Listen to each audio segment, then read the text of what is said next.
10 years of silence. One night of reckoning. When Adrian Cross steps onto the stage to announce his new life with supermodel Lila Voss, he has no idea the woman he abandoned is about to destroy him in front of everyone who ever mattered. This is the story of Mara Vale, the invisible wife who became untouchable. Stay with me until the end. Hit that like button and drop a comment with your city so I can see how far this story travels across the world. The Metropolitan Club glittered like a jewel box that night, every surface reflecting champagne bubbles and diamond necklaces. Adrian Cross stood in front of the floor-to-ceiling windows overlooking Central Park, adjusting his Tom Ford cufflinks for the third time in 5 minutes. His reflection stared back at him, sharp jawline, perfectly styled dark hair with just enough silver at the temples to suggest wisdom without age. A smile that had graced the covers of Forbes and GQ's simultaneously last spring. He looked like a man who had everything. He felt like a man about to finally get what he deserved. "You're fidgeting," Lila Voss said, gliding up behind him in a dress that cost more than most people's cars. Red silk clung to her frame like it had been painted on. Her blonde hair fell in calculated waves that photographers would call effortless, despite the 3-hour styling session. "It's not like you." "I'm not fidgeting, I'm preparing." Adrian turned to face her, his hands finding her waist with practiced ease. "Tonight changes everything." "Tonight confirms everything," Lila corrected, her smile sharp and white. "There's a difference." Through the windows behind them, Manhattan sprawled in all its indifferent glory. Somewhere down there, people were struggling to make rent, fighting over parking spots, living small lives full of small problems. Up here, in this room full of people whose net worth could bail out small countries, those problems didn't exist. Adrian had clawed his way up from those streets. He'd started with nothing but ambition and a wife who believed in him when nobody else would. Now he had everything: the company, the reputation, the connections, the woman who looked like she'd stepped out of a fashion magazine. He'd worked hard for this. He'd earned it. The guilt that occasionally flickered in his chest late at night was just the price of success. Everyone had to make sacrifices. Everyone had to leave some things behind to reach the summit. "Mr. Cross," a young assistant appeared at his elbow, tablet in hand. "They're ready for you. 5 minutes." "Thank you, Marcus." Adrian straightened his jacket. "Is everything set?" "Down to the last detail, sir. The presentation will run on the main screen. Your speech is loaded on the teleprompter. The press section is full. We had to turn away 3 outlets. Everyone who matters is here." Everyone who matters. Adrian liked that phrase. It separated the world into 2 categories: people who could help you climb and people who couldn't. He'd gotten very good at identifying which was which. "And my wife?" The word tasted strange in his mouth. Soon it would be past tense. "Has anyone seen Mara?" Marcus glanced at his tablet. "Mrs. Cross arrived 40 minutes ago. She's somewhere in the venue." Somewhere. That sounded about right. Mara had mastered the art of being present without being noticed. For 10 years, she'd perfected invisibility. "Perfect," Adrian said, though he meant it ironically. Lila squeezed his arm. "Stop thinking about her. Tonight is about us, about the future." She was right, of course. Lila was always right about these things. That was one of the many ways she differed from Mara. Lila understood ambition. She understood the game. She didn't waste time on sentiment or nostalgia or those long, wounded silences that Mara had weaponized over the past year. The ballroom hummed with conversation, a sound like expensive machinery running smoothly.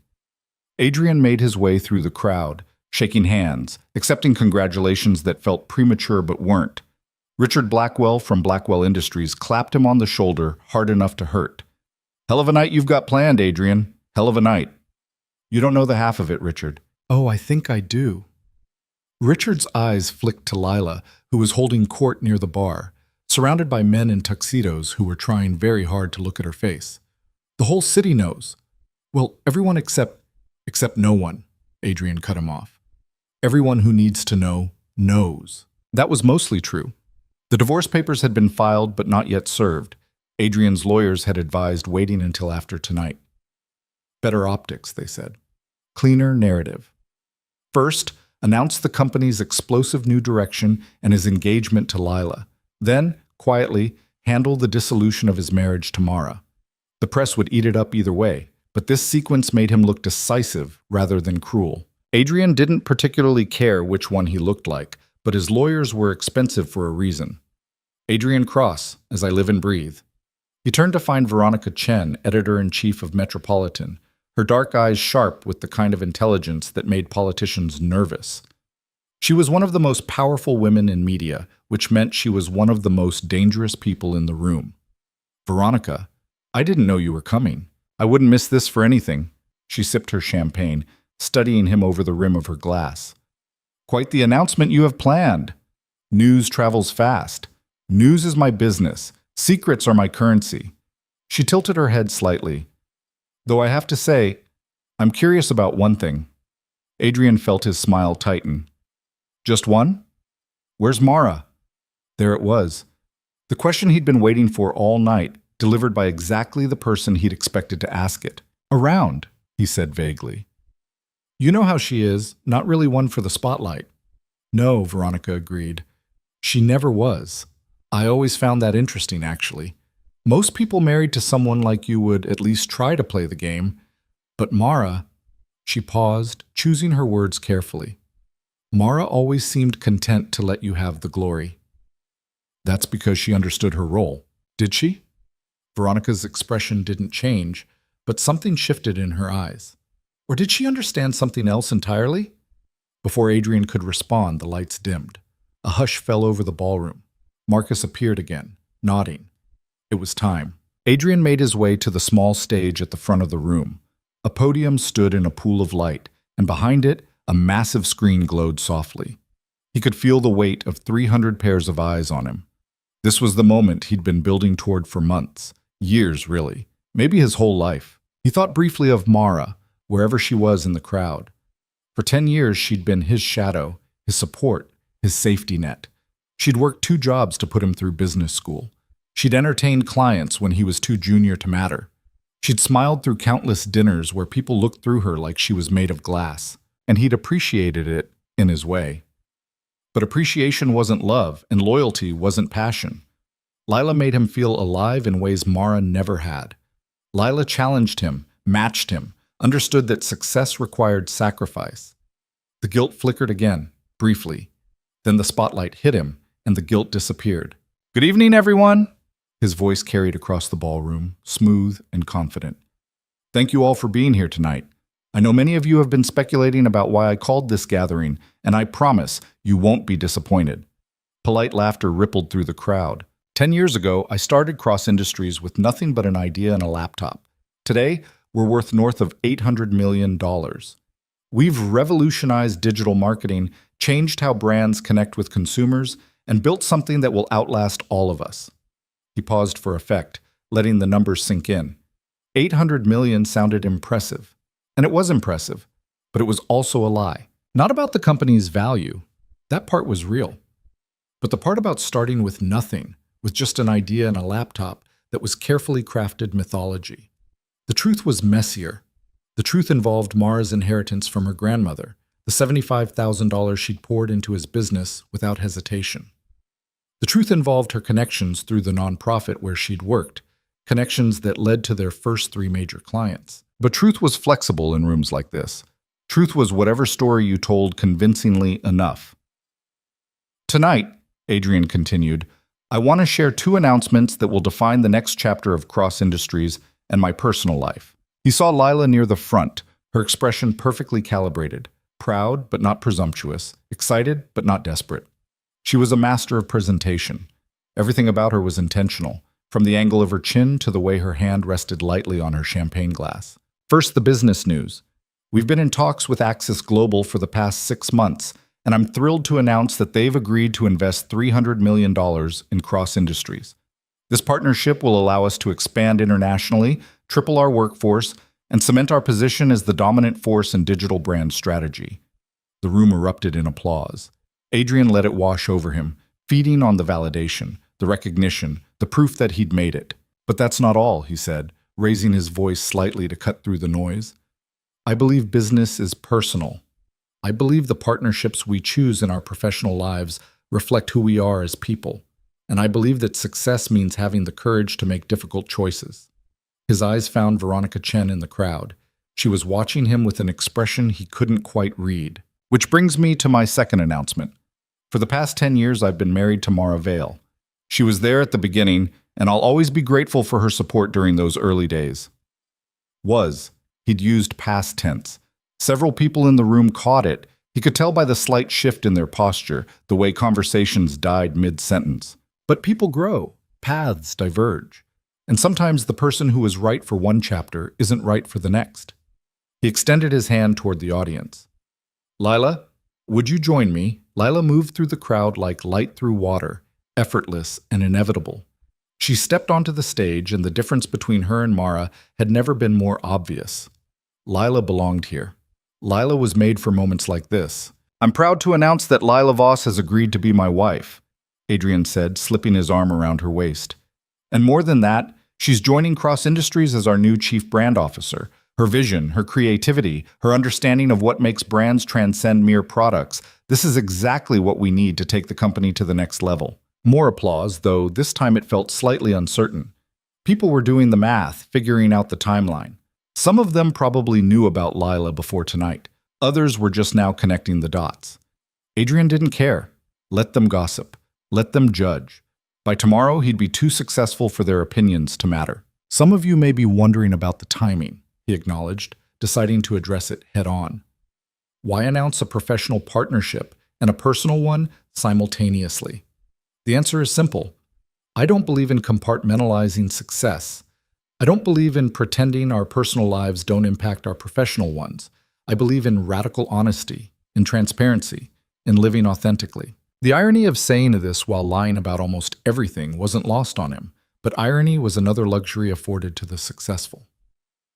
So yes, my marriage to Mara is ending. Yes, I'm beginning a new chapter with Lila. And yes, this might make some people uncomfortable. But discomfort is the price of growth. Stagnation is the real failure.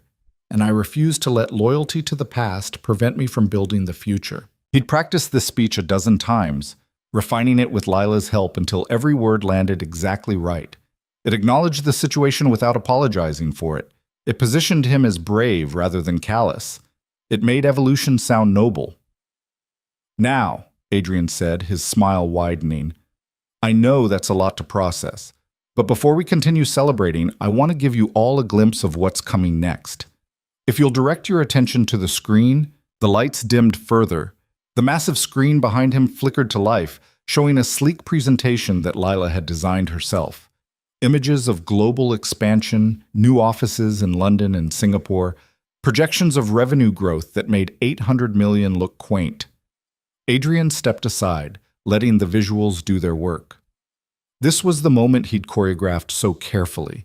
The moment when everyone would be too dazzled by the future to ask uncomfortable questions about the past. But something was wrong. The screen flickered. The presentation froze on a slide showing the Cross Industries logo. Then the image changed. Adrian's stomach dropped. On the screen, in stark white text against a black background, a single question appeared. Who really built Cross Industries? The room went silent. Adrian looked at Marcus, who was frantically typing on his tablet, his face pale. The screen changed again, and this time it showed a document. Even from the stage, Adrian recognized it. His original business plan, the one he'd written in Mara's tiny apartment while she worked night shifts at the hospital. But this version had annotations, comments in the margins, suggestions in a handwriting he knew as well as his own. Mara's handwriting. The screen scrolled slowly, deliberately, showing page after page of her contributions. Ideas she'd added, strategies she'd developed, entire sections she'd written when he'd been too overwhelmed to continue. Adrian's mouth went dry. Marcus, he hissed, stepping away from the microphone. Fix this, now. I'm trying, sir. Someone's overridden the system. I can't. The screen changed again. This time it showed financial records, bank statements. Mara's name next to a transfer for $75,000, labeled Cross Industries Startup Capital. Then more transfers. Smaller ones, regular ones. Monthly deposits from Mara's paycheck into the business account, even after Cross Industries started turning a profit. Turn it off, Adrian said, his voice tight. I can't. Marcus was sweating now. It's on a loop. Someone pre-programmed this. I need to physically disconnect the... But it was too late. The room had seen.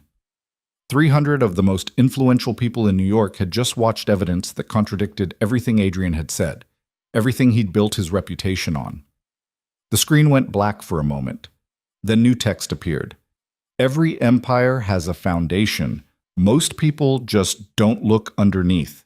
The lights came back up slowly. Adrian stood on the stage, Lila frozen beside him, both of them caught in a moment that had spiraled completely out of his control. And that's when he saw her. Mara. She was standing near the back of the ballroom, but somehow she commanded attention anyway. She wasn't wearing some dramatic designer gown. Her dress was simple, elegant, dark gray silk that looked expensive in a quiet way. Her dark hair was pulled back from her face, showing cheekbones he'd somehow never noticed before. But it was her expression that stopped him cold. She wasn't angry. She wasn't hurt. She wasn't any of the things he'd expected if this moment ever came. She looked calm, completely, terrifyingly calm. Their eyes met across the ballroom. Adrian felt something shift in his chest. Some recognition he couldn't quite name. For 10 years, he'd looked at Mara and seen what he expected to see. The supportive wife, the helpful partner, the woman content to fade into the background. Now looking at her, he realized he'd never actually seen her at all. Veronica Chen was suddenly at the foot of the stage, her phone out, recording. Other phones appeared throughout the room, a constellation of glowing screens capturing every second. "Well," Veronica said, her voice carrying in the silence, "this is unexpected." Adrian's mind raced. He needed to salvage this, needed to spin it, control it, turn it into something other than the disaster it was becoming. "Ladies and gentlemen," he said, forcing his voice to stay steady, "it appears someone has decided to play a prank. A malicious, inappropriate... It's not a prank, Adrian." The voice came from the back of the room. Not Mara's voice. Deeper, male, with an accent Adrian couldn't place. A man stepped into view wearing a suit that made everyone else's look cheap by comparison. He was older, maybe 60, with silver hair and the kind of presence that suggested violence was always an option, just not his first choice. "Who the hell are you?" Adrian demanded. The man smiled, and it was not a friendly expression. "I'm just someone who believes in accurate accounting," he said. "And your books, Mr. Cross, have been wrong for a very long time." More people were appearing now, emerging from the crowd like they'd been waiting for a cue. Adrian recognized some of them, board members of Cross Industries, senior executives, people who were supposed to be loyal to him. "What is this?" Lila whispered, gripping his arm. "Adrian, what's happening?" He didn't know. That was the terrifying part. For the first time in longer than he could remember, Adrian Cross had no idea what was happening. Marcus appeared at his elbow again, his tablet shaking in his hands. "Sir, I'm getting notifications, company email, company social media. Someone's posting, they're posting everything. The financial records, board meeting minutes, internal emails about the Axis deal. Sir, they're posting emails you sent about Mrs. Cross, about how to time the divorce announcement for maximum PR benefit. They're posting texts between you and Miss Voss from 8 months ago, before you'd even filed." Adrian snatched the tablet from him. His vision blurred as he scrolled through the notifications. Hundreds of them. Thousands. Every dirty little secret he'd carefully buried was being exposed in real time, uploaded to the internet for the world to dissect. On the screen behind him, a new image appeared. It was a photograph taken through a window. Adrian and Lila at dinner, his hand on her thigh, her head thrown back in laughter. The date stamp read 7 months before he told Mara he wanted a divorce. "Oh no," Lila breathed. "Oh no, oh no, oh no." The room was no longer silent. Conversations erupted everywhere, angry and excited and hungry. This was scandal on a scale most of these people only read about. Now they were watching it unfold in real time. Adrian looked back at Mara. She hadn't moved, hadn't reacted. She just stood there, watching him fall apart with those dark eyes that had once looked at him like he hung the moon. He'd thought she was weak, thought she was simple, thought she was someone he could leave behind without consequences. He'd been wrong about everything. Someone's phone rang, then another. People started excusing themselves, stepping into the hallway to make calls. Adrian watched his carefully constructed night dissolve into chaos, and there was nothing he could do to stop it. Richard Blackwell was making his way to the exit, not even trying to hide his disgust. The CEO of Axis Global was on his phone, his expression grim. Adrian's own board members were clustering together, talking in low, urgent voices. "Adrian," Lila said, and he'd never heard her voice sound like that before. Thin, scared, young. I need to go. I need to leave. I can't be here for this. Don't you dare! He grabbed her wrist, harder than he meant to. Don't you dare leave me! You're hurting me, she said quietly. He let go. Watched her step back, then turn and walk away, her red dress cutting through the crowd like a wound. The man with the silver hair was climbing onto the stage now, moving with the confidence of someone who had every right to be there. Adrian wanted to stop him, wanted to call security, wanted to do something. But he couldn't move, couldn't think, could only watch as his world collapsed. Ladies and gentlemen, the man said, his voice cutting through the noise like a blade, I apologize for the disruption, but I think it's time we had an honest conversation about Cross Industries, about where it came from, about who really built it, about who actually owns it. You can't do this, Adrian found his voice finally. This is my company, mine. Is it? The man's smile widened. I think you'll find the paperwork tells a different story. And speaking of paperwork, he gestured towards the entrance. The grand doors opened and two people walked in, a man and a woman, both carrying briefcases, both radiating the particular confidence of lawyers who knew they held winning hands. These are representatives from Sterling and Bach, the silver-haired man explained. Perhaps you've heard of them. Manhattan's premier corporate law firm? They have some interesting information about the actual ownership structure of Cross Industries, information that I think will surprise you. This is insane, Adrian said, but his voice sounded weak even to himself. You can't just walk in here and... Can I? The man stepped closer. Mr. Cross, you've spent 10 years taking credit for work you didn't do, profiting from investments you didn't make, building a reputation on foundations someone else laid. Tonight, the bill comes due. The female lawyer was setting up a laptop now, projecting new images onto the screen.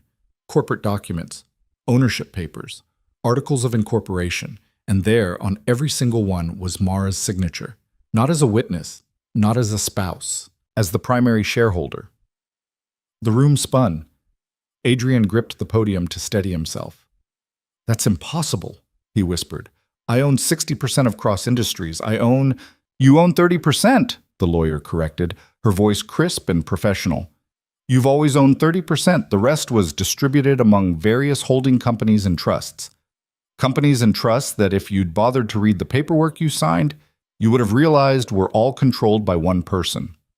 She turned her laptop screen toward the audience, showing a corporate family tree that led, inevitably, to a single name at the top. Mara Vale. This is fraud, Adrian said desperately. This is identity theft. This is extremely well-documented business practice, the lawyer interrupted.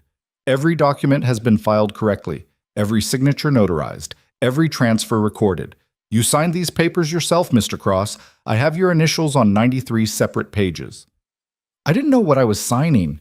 That's not a legal defense. That's just poor due diligence. The room was watching him now with a mixture of pity and schadenfreude. These people who'd been toasting him 30 minutes ago were now witnessing his humiliation. And Mara still hadn't said a word. She didn't need to. The evidence was speaking for her.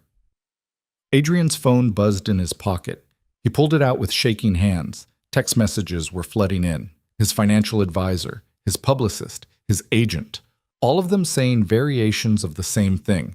We need to talk immediately. Another text came through, this one from his lawyer. Don't say anything else. Don't move. I'm on my way. Too late for that.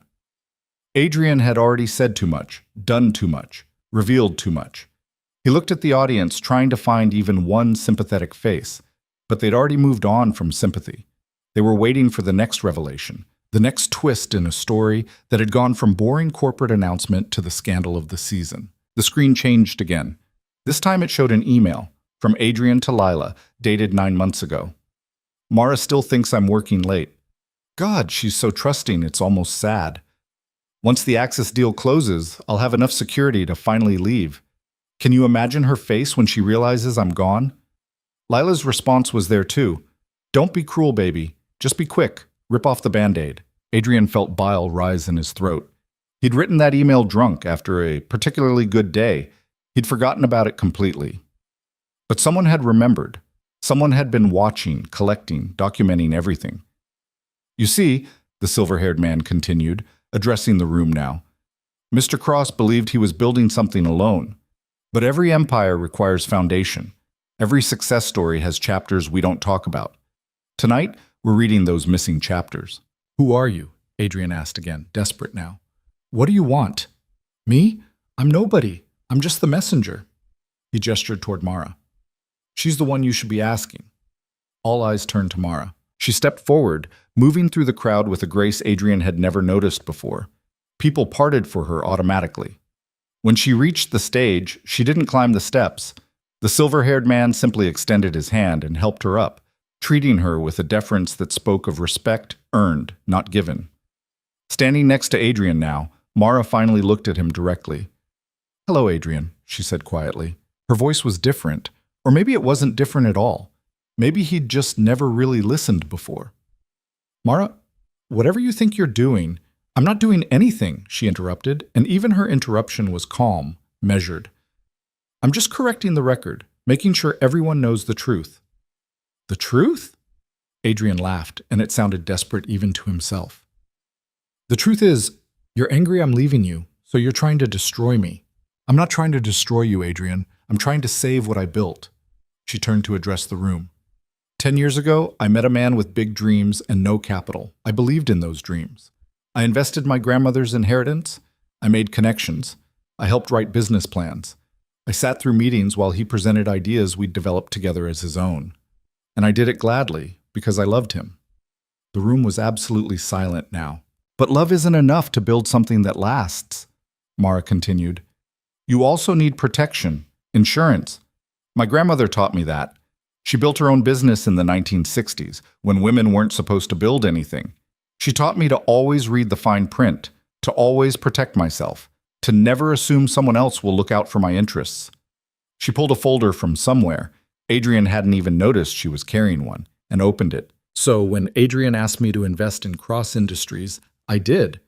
But I also made sure my investment was protected. Every time the company needed capital, I provided it. And every time I made sure the paperwork reflected my contribution. She looked at Adrian. You never read those papers. You just signed where your lawyer told you to sign.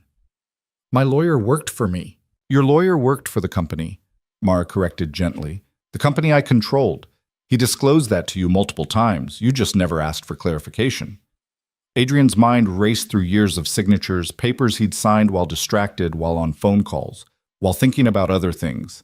He'd trusted his legal team, trusted the process, trusted that everyone was working in his interest. This is still fraud, he said weakly. No, the female lawyer interjected. This is what happens when you don't read what you sign. Every document is legal. Every transfer was proper. Mrs. Vale owns 70% of Cross Industries. She always has. The implications crashed over Adrian like waves. 70%. That meant Mara controlled the company, controlled the board, controlled everything. The Axis deal, he said suddenly. I negotiated that. I spent 6 months. The Axis deal is dead, Mara said simply. I called Jonathan Axis 2 hours ago and explained that Cross Industries wouldn't be moving forward with the investment. He understood. You can't do that. I can. I did.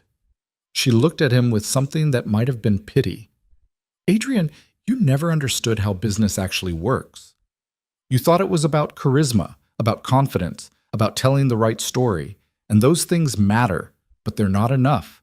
You also need the fundamentals, the ownership, the control, the power. I have power, Adrian said desperately. I built this company. Everyone knows my name. I'm the face of... You're the face of nothing now, Mara interrupted, and for the first time there was emotion in her voice. Not anger exactly, something colder. In about 6 hours, when the markets open, a press release will go out. It will announce my majority ownership of Cross Industries. It will thank you for your contributions. It will wish you well in your future endeavors. And it will introduce the new CEO. New CEO. Adrian felt dizzy. You can't fire me. You're terminated, effective immediately, the silver-haired man said. He pulled out his own folder, handing it to Adrian. Severance package is generous considering 3 months' pay, health insurance through the end of the year, positive reference letters. But you're done. Adrian opened the folder with shaking hands. The letterhead was Cross Industries. The signature at the bottom was Mara's. "This isn't legal," he said, but he was grasping now, and everyone knew it. "It's completely legal," the lawyer confirmed. "The board approved it unanimously 2 hours ago." "The board?" Adrian looked around frantically. "James? Richard? You can't—" But Richard Blackwell was already leaving. James Morrison wouldn't meet his eyes. The board members he'd thought were his allies were nowhere to be seen. "They work for the company," Mara explained patiently. "Not for you. Once I explained the situation, they understood where their loyalties should lie."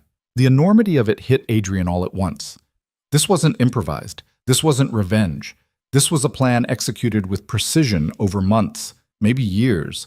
While he'd been plotting his grand announcement, Mara had been building her coup. "You can't do this to me," he said, and hated how his voice broke. "Everything I am, everything I've built, everything you are because I allowed it," Mara said quietly. "And now I'm taking it back." She turned to the audience, and when she spoke, her voice carried authority Adrian had never heard from her before. "Cross Industries will continue to thrive. We'll honor our commitments to clients. We'll maintain our reputation for excellence. The only thing that's changing is the leadership. The rest remains the same." Someone started clapping. Then another person. Within seconds, the room erupted in applause, not for Adrian, but for Mara, his wife. His invisible, forgettable, easily dismissed wife. Adrian stumbled backward, off the stage, into the crowd that no longer wanted him. People avoided his eyes. Conversations died when he approached. He'd become toxic in the span of 30 minutes. His phone buzzed again. Lila finally, "I'm sorry, I can't be part of this. Goodbye." He tried to call her, but she'd already blocked his number. Marcus found him near the bar, looking pale and young. "Sir, I'm sorry. I'm so sorry. I didn't know. I swear I didn't." "It's fine, Marcus." Adrian's voice sounded hollow. "None of this is your fault. What do you want me to do?" "Nothing. There's nothing to do." Adrian looked back at the stage where Mara was now talking to Veronica Chen, both women smiling. "It's over." And it was. Adrian could feel it the way you feel a bone break. His career, his reputation, his future, all of it was done. Mara hadn't just exposed him. She'd systematically dismantled everything he'd built on stolen ground. He made his way to the exit, moving through the crowd like a ghost. Nobody stopped him. Nobody tried to console him. He'd spent 10 years cultivating these relationships, and they'd evaporated in an instant. At the door, he looked back one final time. Mara was still on the stage, surrounded by people who wanted to talk to her, congratulate her, align themselves with the new power in the room. She caught his eye across the distance, and for a moment, just a moment, he thought he saw something sad in her expression. Then she looked away, turning her attention to the next person seeking her favor. Adrian stepped out into the New York night. Behind him, the party continued without him. Ahead, the city stretched out in all its indifferent glory. Somewhere down there, people were living their small lives, dealing with their small problems, unaware that Adrian Cross had just become one of them. His phone buzzed one last time. A text from an unknown number. "You asked who I was. My name is Victor Kane. I'm Mrs. Vale's associate. We'll be in touch regarding the terms of your exit. I suggest you cooperate. I really do suggest it." Adrian deleted the text. Then he turned off his phone entirely. The Metropolitan Club glittered behind him, full of light and laughter, and people who'd already forgotten he existed. Adrian Cross walked down the steps alone, heading toward a future that held nothing he recognized. He'd thought he was shedding his past tonight. Instead, his past had shed him. The morning after destroyed men didn't come gently. Adrian woke on the leather couch in what used to be his office at Cross Industries, his neck cramped, his mouth tasting like something had died in it. Sunlight cut through the floor-to-ceiling windows with aggressive cheerfulness, and for a confused moment he thought last night had been a nightmare. Then he saw the cardboard box on his desk. Someone had already packed his personal items. The framed magazine covers featuring his face, the awards with his name engraved in brass, the crystal paperweight Lila had given him for their 6-month anniversary. Everything that proved he'd mattered, reduced to objects that fit in a box he could carry with 2 hands. His phone, he'd turned it back on around 3 in the morning, unable to stand the silence, showed 217 missed calls. He didn't need to check the voicemails to know what they'd say. The press wanting comments, former friends wanting distance, Lila wanting nothing at all. The door opened without a knock. Victor Kane walked in like he owned the place, which, Adrian supposed darkly, he probably did by proxy. "Good morning, Mr. Cross. I trust you slept well." "What are you doing here?" Adrian's voice came out rough. He hadn't had water in hours. "Making sure you understand the terms of your departure." Victor set a slim briefcase on the desk, popping it open with practiced efficiency. "Your severance package requires certain conditions. I'm here to ensure you understand them." "I'm not signing anything else." "That's unfortunate because without your signature, the severance package disappears, along with your health insurance, your stock options, your exit bonus." Victor pulled out a document, sliding it across the desk. "But if you cooperate, you walk away with enough money to start over, somewhere else, preferably somewhere quiet." Adrian picked up the document, forcing his eyes to focus through the headache. It was a non-disclosure agreement, a non-compete clause, a non-disparagement agreement. Basically, a contract that said he couldn't talk about Cross Industries, couldn't work in digital marketing, and couldn't say anything negative about Mara or the company for the next 5 years. "This is insane." "This is generous," Victor corrected. "Mrs. Vale could have left you with nothing, could have prosecuted you for misrepresentation, for fraud, for a dozen other things that would have landed you in actual legal trouble. Instead, she's offering you a soft landing. I'd take it if I were you." "Fraud? I didn't commit fraud. I built that company. You built it with someone else's money while pretending it was yours. You lied to investors about ownership structure. You made representations in board meetings that were materially false." Victor's voice never rose, but it didn't need to. "Mrs. Vale has documentation of every misstatement you made over the past 10 years. She could bury you. She's choosing not to. Don't mistake mercy for weakness." Adrian wanted to throw the document back in his face, wanted to tell Victor to go to hell, wanted to walk out with his middle finger raised high. But he'd looked at his bank account at 4 in the morning, the personal account that wasn't tied to the company. $43,000. That was what a decade of success had left him with personally, because everything else had been reinvested, tied up in stock options that Mara now controlled, locked in accounts that required board approval to access. Without the severance, he had barely enough to last 6 months, maybe 3 if he kept the apartment Lila had picked out, the apartment he'd signed a 2-year lease on 4 months ago. "Where's Mara?" Adrian asked, hating how defeated he sounded. "Mrs. Vale is meeting with the executive team, reassuring them that the transition will be smooth, making personnel decisions." Victor checked his watch, a Patek Philippe that probably cost more than Adrian's car. "She's very busy, building the future and all that." The casual cruelty of it stung worse than anything else. Mara had moved on before Adrian had even finished falling. While he was sleeping on his office couch, she was already running the empire she'd taken from him. "I want to talk to her." "That's not possible. I deserve an explanation." "You deserve nothing," Victor said, and for the first time there was an edge in his voice. "You spent 10 years taking credit for her work. You planned to leave her publicly, humiliate her in front of everyone who matters, all so you could play house with a woman half your age. You wanted to erase her contribution to the company she built. So no, Mr. Cross, you don't deserve an explanation. You deserve exactly what you're getting." Adrian's hand shook as he picked up the pen. He wanted to fight, wanted to refuse, wanted to do something other than surrender. But he was so tired. And Victor was right. Fighting would only make everything worse. He signed on the 3 places marked with yellow tabs. His signature looked shaky, nothing like the bold scrawl that used to close deals worth millions. "Excellent choice." Victor collected the documents, sliding them back into his briefcase. "You have until 5 p.m. to clear out your personal belongings. Security will escort you from the building. I'd recommend leaving sooner rather than later. The staff is uncomfortable with your presence." "I worked with these people for years, and they all knew you were lying about Mrs. Vale's contributions. Most of them have known for years." Victor paused at the door. "You're not the victim here, Mr. Cross. You're just the only one who believed your own story." After he left, Adrian sat in the silence of his former office. Through the glass walls, he could see people moving through the workspace. People he'd hired, mentored, promoted. None of them looked in his direction. They moved around his office like it was already empty. His phone buzzed, a text from his publicist, Diane Chen. "We need to talk about damage control. Call me." Then another from his lawyer, Robert Sterling. "Don't say anything to anyone. Press, friends, nobody. We're exploring options."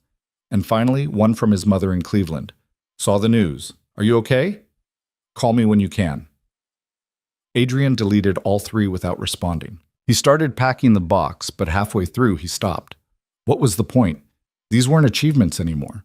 They were evidence of a lie he'd told so well he'd believed it himself. The magazine cover from Forbes. The headline read, "The Man Who Revolutionized Digital Marketing."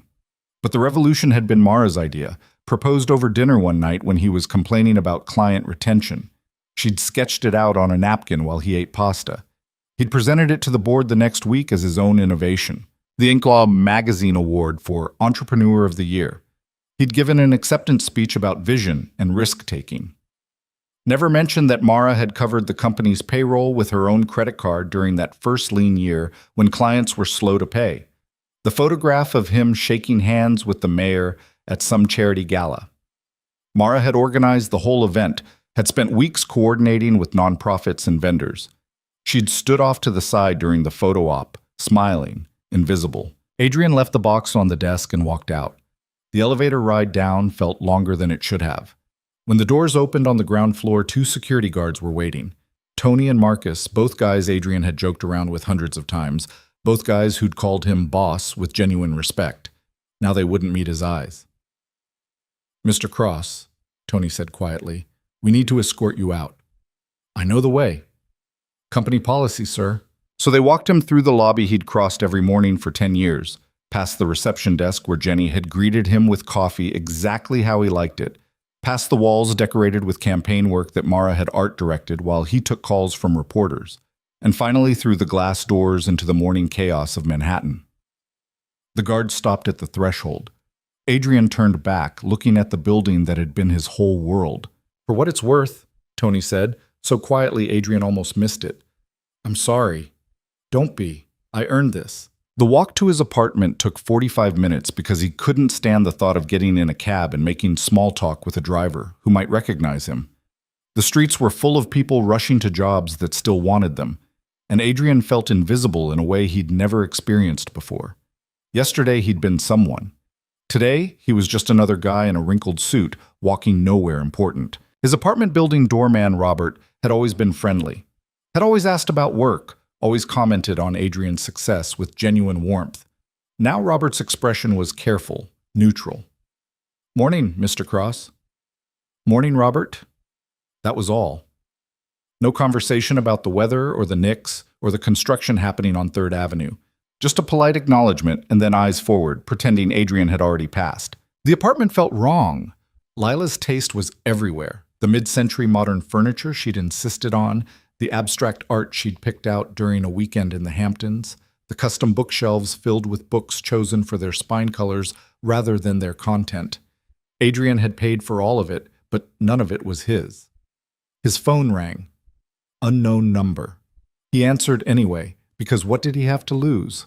"Mr. Cross, this is Jennifer Park from the Times. I was hoping to get a comment on last night's events." He hung up. It rang again immediately. Different number. "Adrian Cross, this is TMZ. We're running a story about your relationship with Lila Voss, and we wanted to give you a chance to—" He hung up again, the third time it rang. He answered without checking. "Whatever you're selling, I don't want it." "Adrian." The voice was familiar, warm, completely unexpected. "It's me. Can we talk?" "Mara." Adrian sat down on the couch that cost $8,000 and felt like sitting on a museum display. "I don't think that's allowed. Pretty sure your attack dog made it clear I'm supposed to stay away from you. Victor is protective, and he's not an attack dog. He's a friend." "Friend." Adrian laughed bitterly. "Since when do you have friends who look like they murder people for fun? Since I stopped pretending I was someone I wasn't." There was a pause. "Can we meet?" "Just for an hour. There are things I need to say." "Your lawyers said I shouldn't talk to you." "I'm not asking as the owner of Cross Industries. I'm asking as your wife. Technically still your wife for another 72 hours. Something in her voice made Adrian close his eyes. Where? The coffee shop on Amsterdam and 67th, the one where you proposed. That's cruel, Mara. No, she said quietly. What you did to me was cruel. This is just honest. She hung up before he could respond. Adrian stood in his apartment looking at his reflection in the window. He looked older than he had yesterday. Smaller somehow. The man in the glass wasn't the confident CEO who'd walked into the Metropolitan Club 20 hours ago. He was just someone who'd lost everything and didn't know how to process it. He went anyway. The coffee shop was crowded with the lunch rush. NYU students on laptops, freelancers pretending to work, tourists trying to figure out the subway map. Adrian spotted Mara in the back corner, the same table where he'd proposed 7 years ago. She was wearing jeans and a simple sweater, her hair down around her shoulders. She looked younger than she had last night. More like the woman he'd married. But her eyes were different. They'd always been soft when she looked at him. Now they were just careful. Hi, she said when he sat down. Hi. A waitress appeared. Adrian ordered black coffee because his stomach couldn't handle anything else. Mara already had tea, something herbal that smelled like flowers. How are you? Mara asked. How do you think I am? I think you're angry, humiliated, probably plotting some kind of revenge. I'm too tired to plot anything. Adrian wrapped his hands around his coffee cup, even though it was too hot to hold. The pain felt appropriate. You destroyed me. I took back what was mine. It wasn't just yours. I worked for that company. You did, Mara agreed. You worked hard. You're talented, Adrian, charismatic. People like you, they want to follow you. None of that is a lie. Then why? Because you forgot where you came from. Because you started believing the story you told everyone else. She leaned forward slightly. Do you remember what you said to me? 3 months ago, when you told me you wanted a divorce? Adrian did remember. He'd practiced the speech in his head for weeks, trying to find the right words. I said we'd grown apart. You said I was holding you back. You said you needed someone who understood ambition, who could match your energy. You said I was too comfortable being ordinary. Mara's voice didn't waver. You said you'd built something extraordinary, and you deserved an extraordinary partner. I was trying to be kind.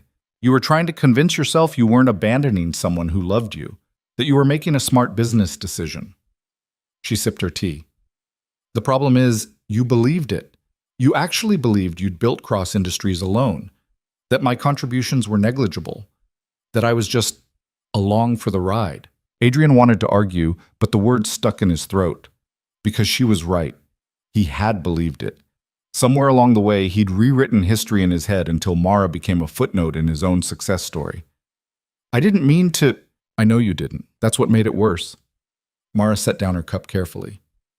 If you'd been cruel on purpose, I could have hated you. But you genuinely didn't see what you were doing. You looked at me every day and saw someone small, someone forgettable, someone who didn't matter. That's not true. Then why didn't you read the ownership documents? In 10 years, you never once asked who actually owned Cross Industries. You just assumed it was you. Adrian couldn't answer that. Because she was right again.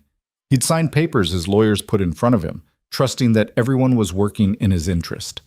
It had never occurred to him that the quiet woman who made him breakfast might be the one actually in control. Your grandmother, he said finally, she taught you this. She taught me to protect myself.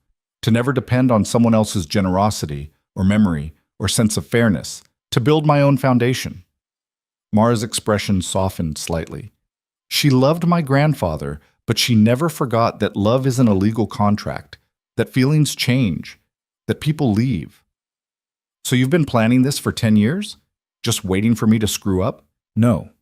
For 10 years, I hoped I was wrong about you, hoped you'd prove to be different than the man I was afraid you'd become. She looked out the window at the street, at people rushing past with their own problems. But then you started staying late at the office, started mentioning Lila's name too often, started looking at me like I was furniture you'd gotten tired of. I didn't. You did, Adrian. And I knew. Women always know. We just pretend we don't because confronting it means blowing up our lives. She turned back to him. So I started preparing, making sure the documentation was clear, making sure my ownership was unassailable, making sure that when you finally left, you wouldn't take my company with you. Your company, Adrian repeated. It was never our company to you. It stopped being our company when you started planning to replace me. Mara's voice hardened. You wanted to stand on that stage with Lila, announce your engagement, take credit for everything we built together, and leave me with nothing. What was I supposed to do? Just accept it, smile, and fade away quietly? You could have talked to me. I tried. 3 years ago, when you started pulling away, I asked if we could go to counseling. You said you were too busy. 2 years ago, I suggested we take a vacation, just us, no phones, try to reconnect. You said the company needed you.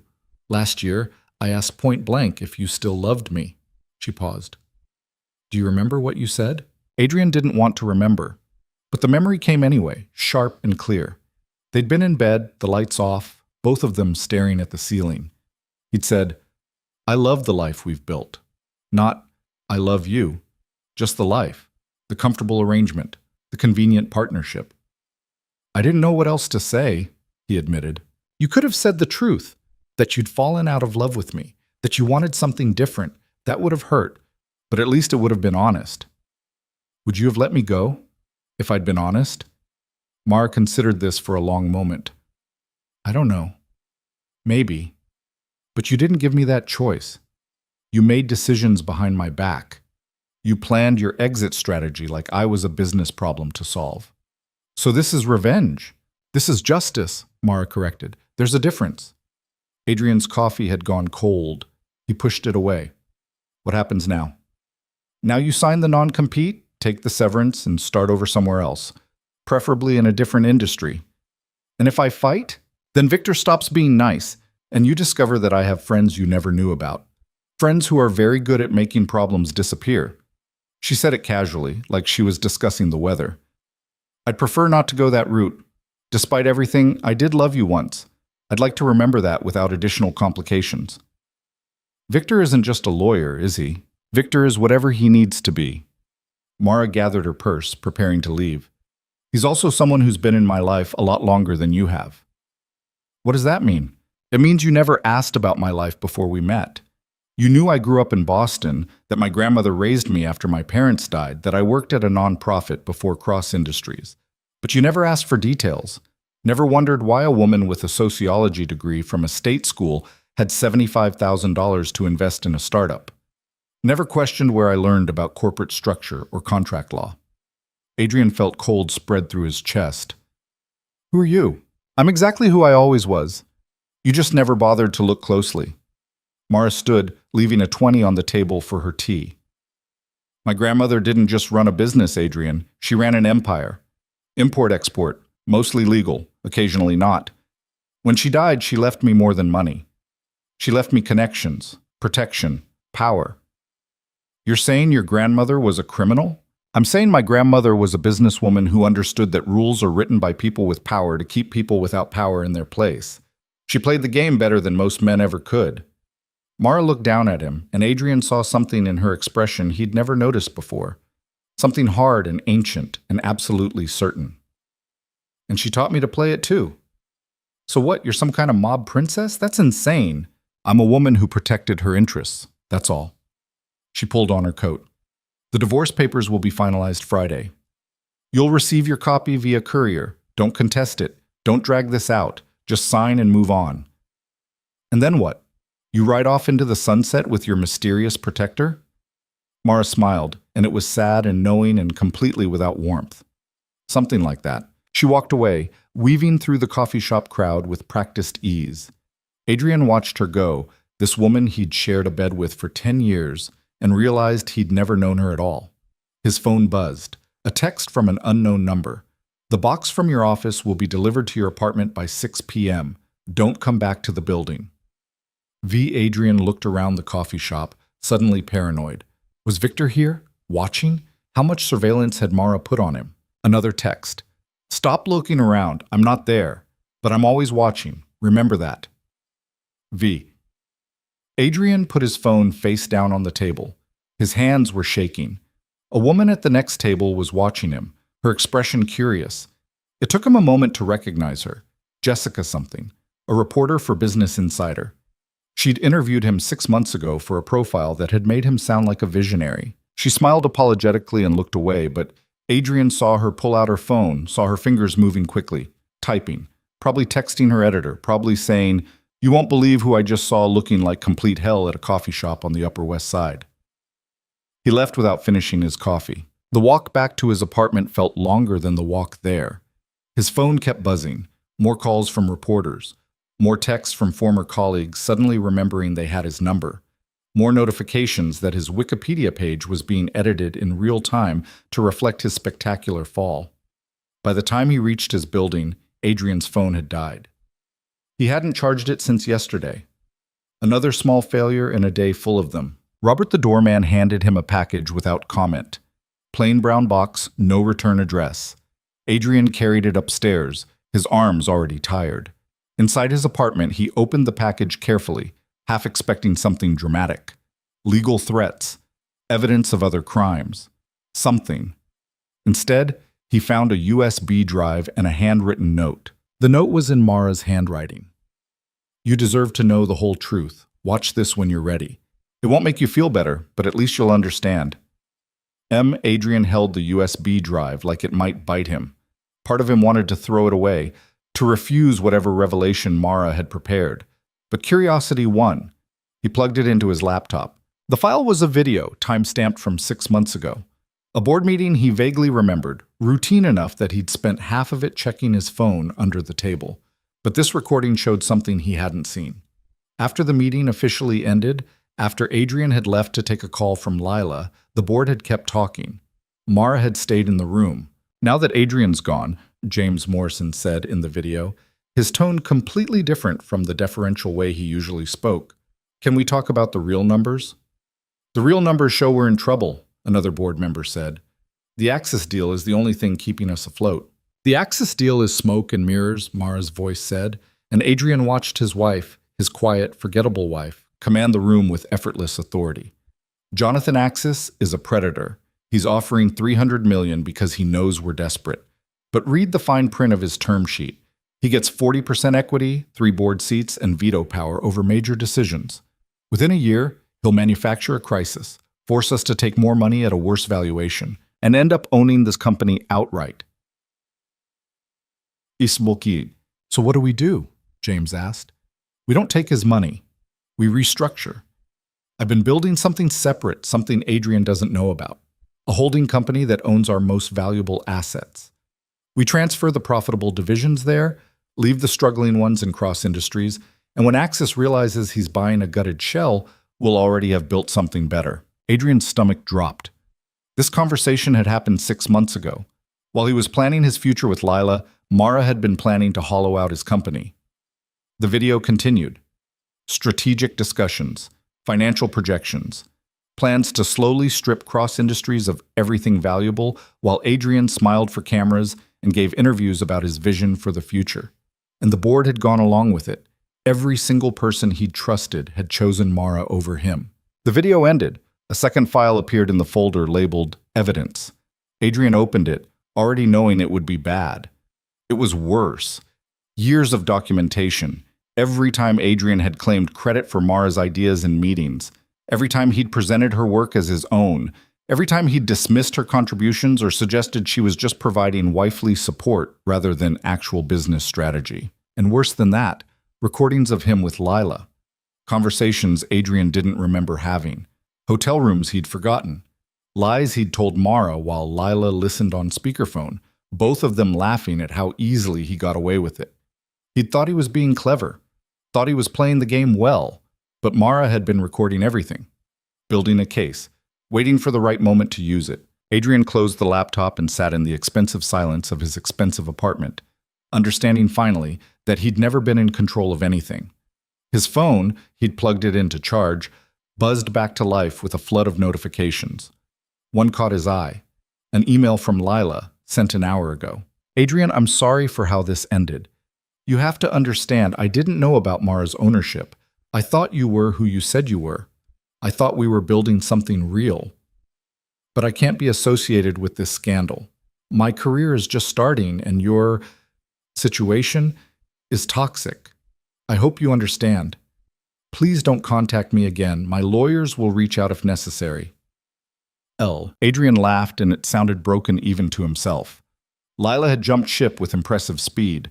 By this time tomorrow, she'd probably be photographed with some other rising star, her arm around someone new, her smile just as bright as it had been when she'd looked at him. Another email, this one from his mother. Adrian, I don't know what's happening, but I'm worried. Please call me. I don't care what you did. You're still my son. Mom. He couldn't call her, couldn't explain that he'd lost everything because he'd been too arrogant to see the trap closing around him.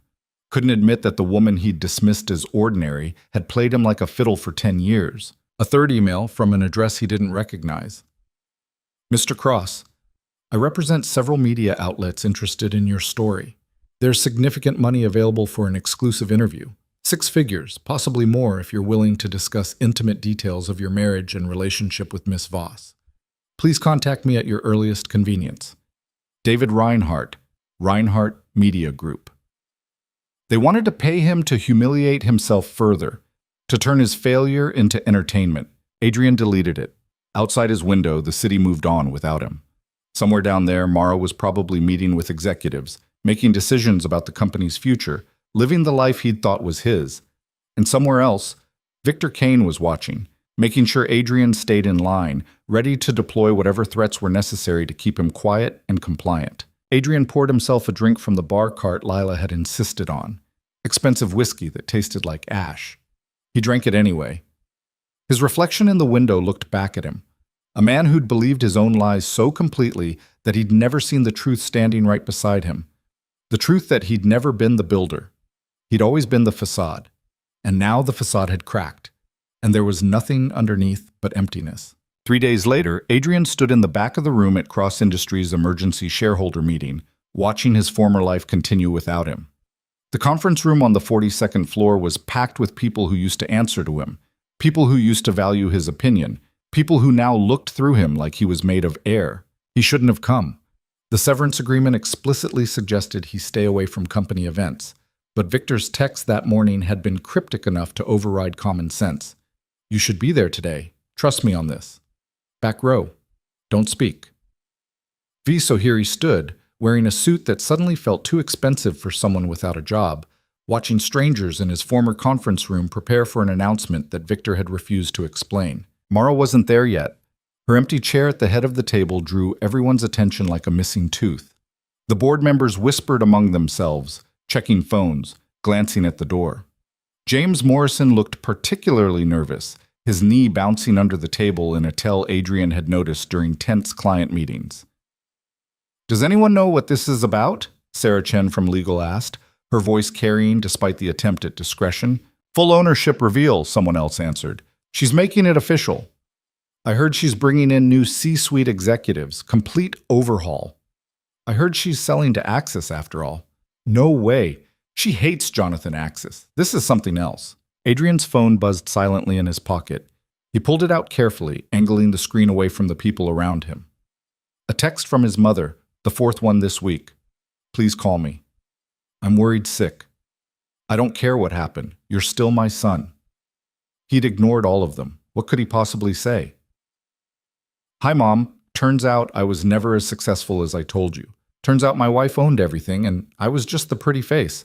Turns out I'm a fraud, and everyone knows it now. The door opened. Mara walked in, and the room went silent. She'd changed again. Not dramatically. Mara didn't do dramatic. But everything about her had sharpened somehow. Her navy suit was perfectly tailored, expensive in a way that didn't announce itself. Her hair was pulled back in a style that made her cheekbones look sculpted. She wore minimal jewelry, just a watch that Adrian didn't recognize, and small diamond earrings. But it was her bearing that had transformed. She moved like someone who'd stopped apologizing for taking up space, stopped shrinking herself to make other people comfortable. Victor followed her in, along with 2 other people Adrian didn't recognize. A younger woman with red hair and an iPad, taking notes on everything. And a man in his 50s with the carefully neutral expression of someone who'd seen everything and been impressed by none of it. Thank you all for coming on short notice, Mara said, taking her seat at the head of the table. Her voice was calm, professional, nothing like the soft tone she'd used when they were married. I know there's been a lot of speculation about the company's direction.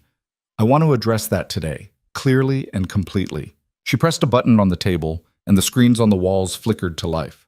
The Cross Industries logo appeared, then dissolved into a corporate family tree that made Adrian's head spin. For those who don't know the full story, Mara continued, let me clarify the ownership structure of this company. Cross Industries is wholly owned by Vail Holdings, which is wholly owned by Meridian Trust, which is managed by Sterling and Bach on behalf of its primary beneficiary. That would be me. The corporate family tree on the screen simplified, all roads leading to a single name, Mara Elizabeth Vail. I've owned controlling interest in Cross Industries since its inception 10 years ago, she said simply.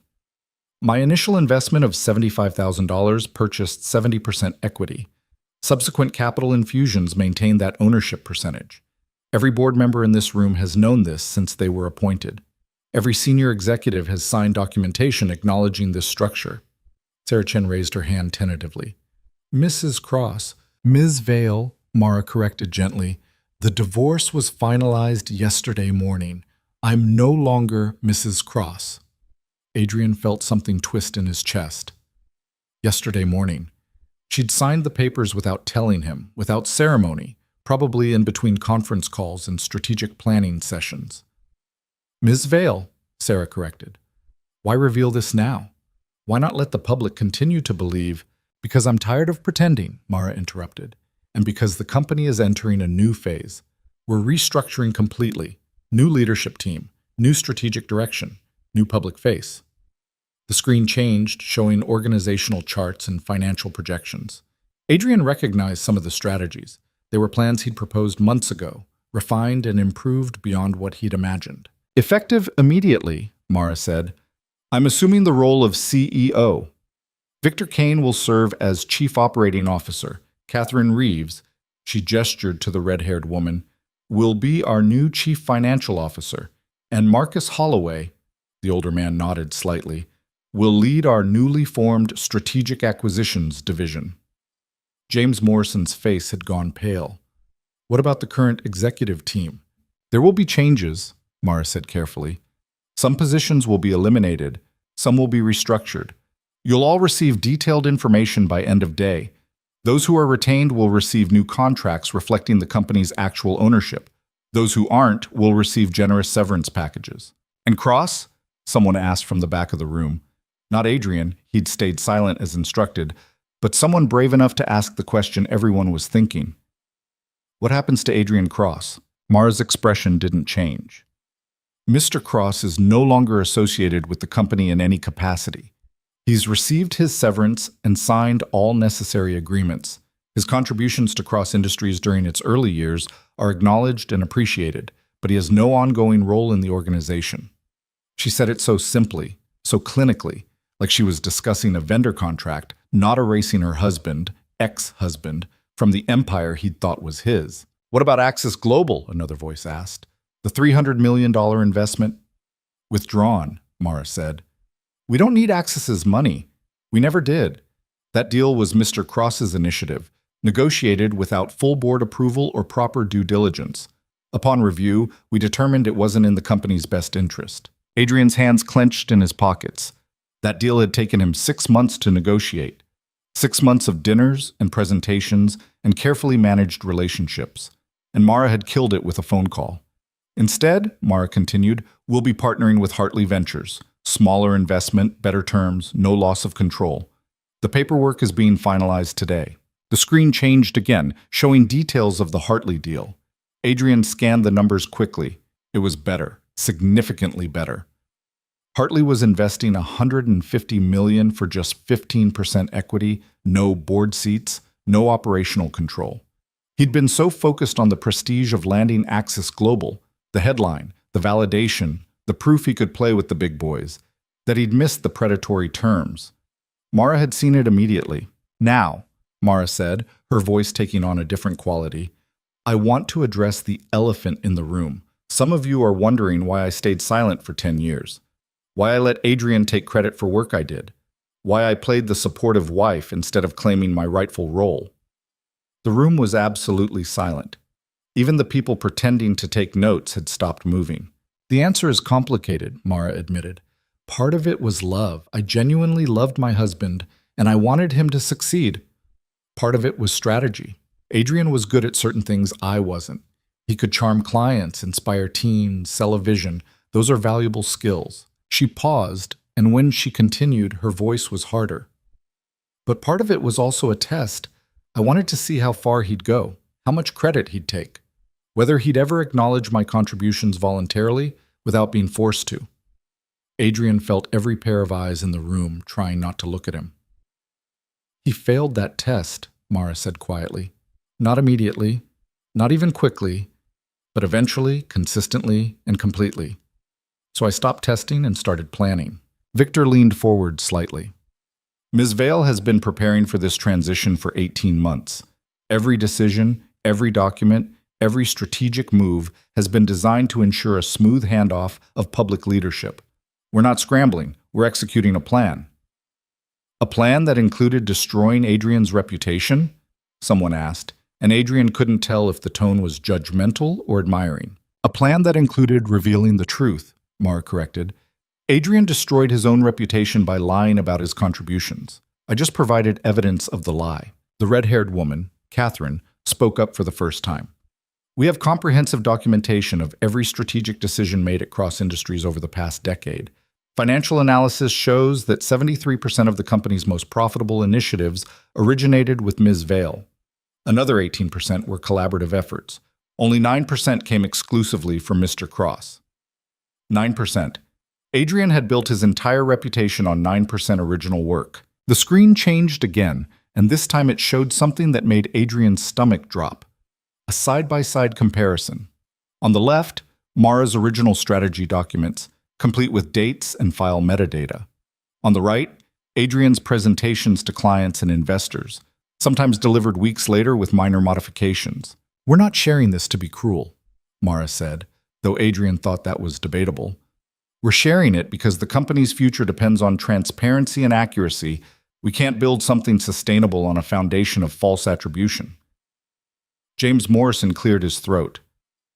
Ms. Vale, what about the press?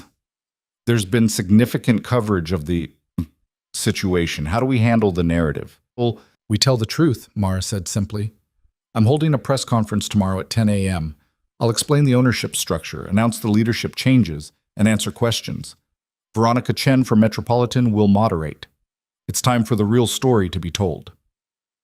And if people don't believe it, Sarah asked, if they think this is just bitter divorce revenge, then they're welcome to review the documentation, Victor said.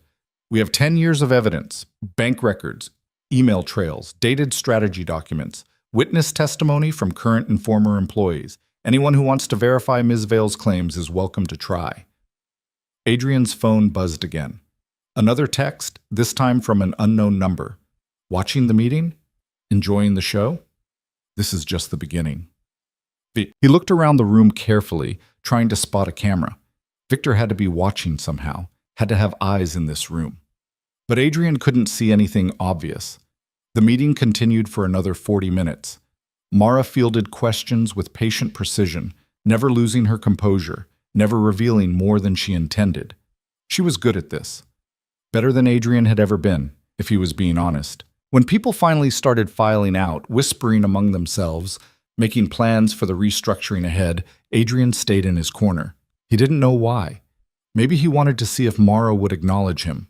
Maybe he just wanted one more look at the woman he'd never actually known. Mara packed up her materials slowly, talking quietly with Catherine about tomorrow's press conference. Victor said something that made them both laugh. Actual laughter, genuine and warm. Adrian had forgotten Mara could laugh like that. She hadn't laughed like that with him in years. Finally, when the room was nearly empty, Mara looked up and saw him. For a moment, neither of them moved. They just looked at each other across the space that used to be his conference room, in the building that used to be his company, in the life that used to be his. Then Mara walked over. Victor moved to follow, but she shook her head slightly, and he stayed back, giving them space, giving them privacy. You came, Mara said when she reached him. Victor suggested it. I know, I told him to. Why? Because you needed to see this, needed to understand the scope of what's happening. She looked at him with something that might have been sympathy. You're going to see a lot of coverage over the next few weeks. Stories about us, about the company, about what went wrong. I wanted you to hear the truth directly first. The truth being that I was useless, Adrian said bitterly. The truth being that you were one part of a larger machine, Mara corrected. An important part, but not the only part. Not even the most important part. That's generous of you. I'm not trying to be generous. I'm trying to be accurate. She shifted her folder to her other arm. Adrian, you're talented. You're charismatic. You're good at inspiring people and selling ideas. Those are real skills, but they're not enough to build what we built. You needed infrastructure, capital, strategy, legal protection. You needed someone who understood the fundamentals. You, Adrian said. Me, Mara agreed, and you were happy to let me provide those things as long as you got the credit. The problem was, you started believing you'd done it alone. Started thinking I was just emotional support instead of operational foundation. I didn't mean to.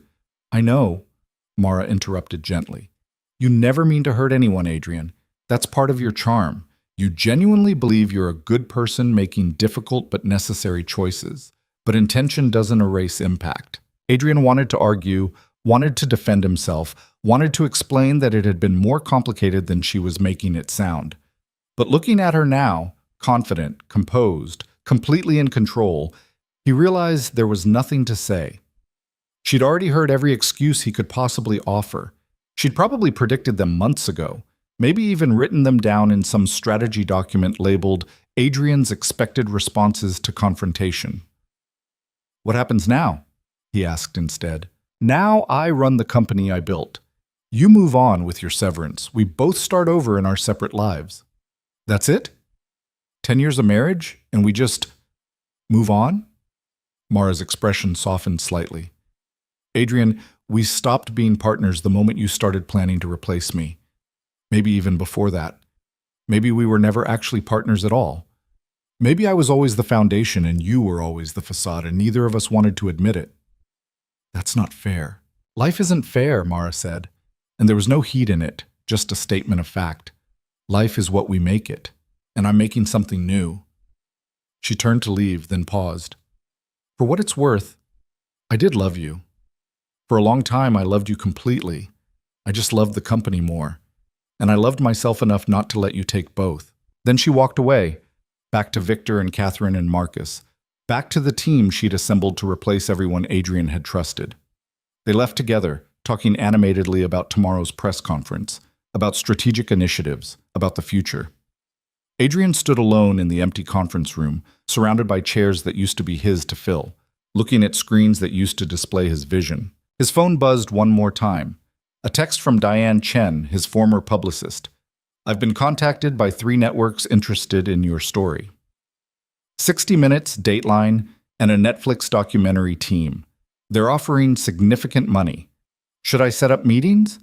They wanted to pay him to dissect his failure in front of millions of people, to psychoanalyze his relationship, his choices, his spectacular fall from grace, to turn his humiliation into content. Adrian thought about the apartment he could barely afford, the savings that would last maybe 4 more months, the job market that would shut him out the moment potential employers Googled his name.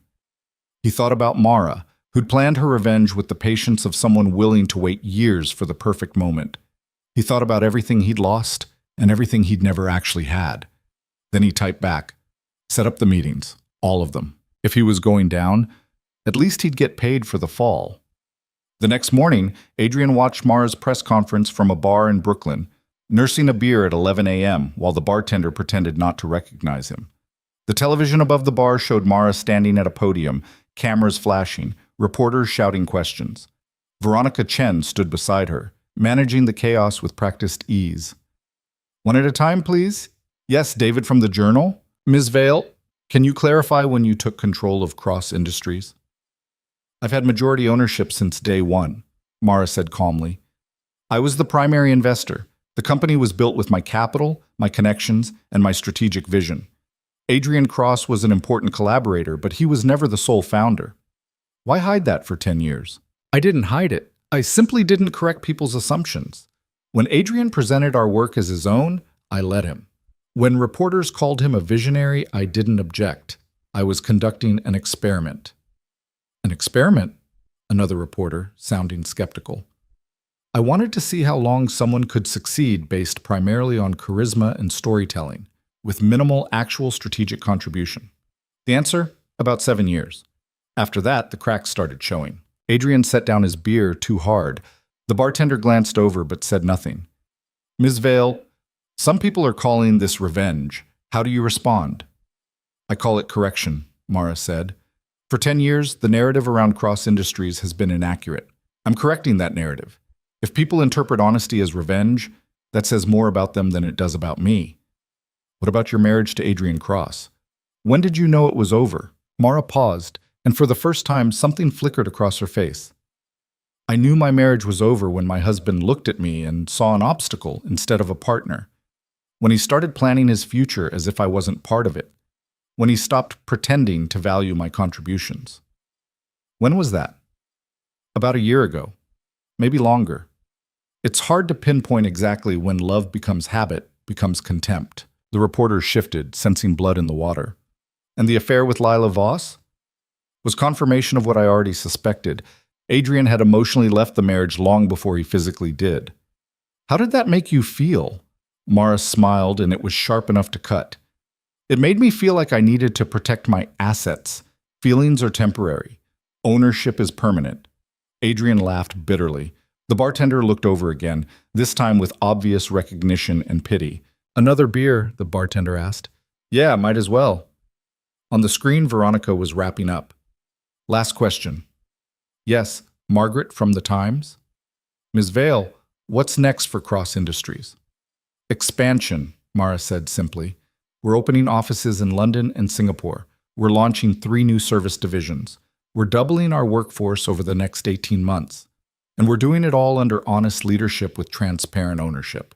The company's best days are ahead of us. And what about Adrian Cross? What's next for him? Mara's expression was unreadable. That's not my concern anymore. Adrian is talented and resilient. I'm sure he'll land on his feet. But her tone suggested she didn't care whether he did or not. The press conference ended.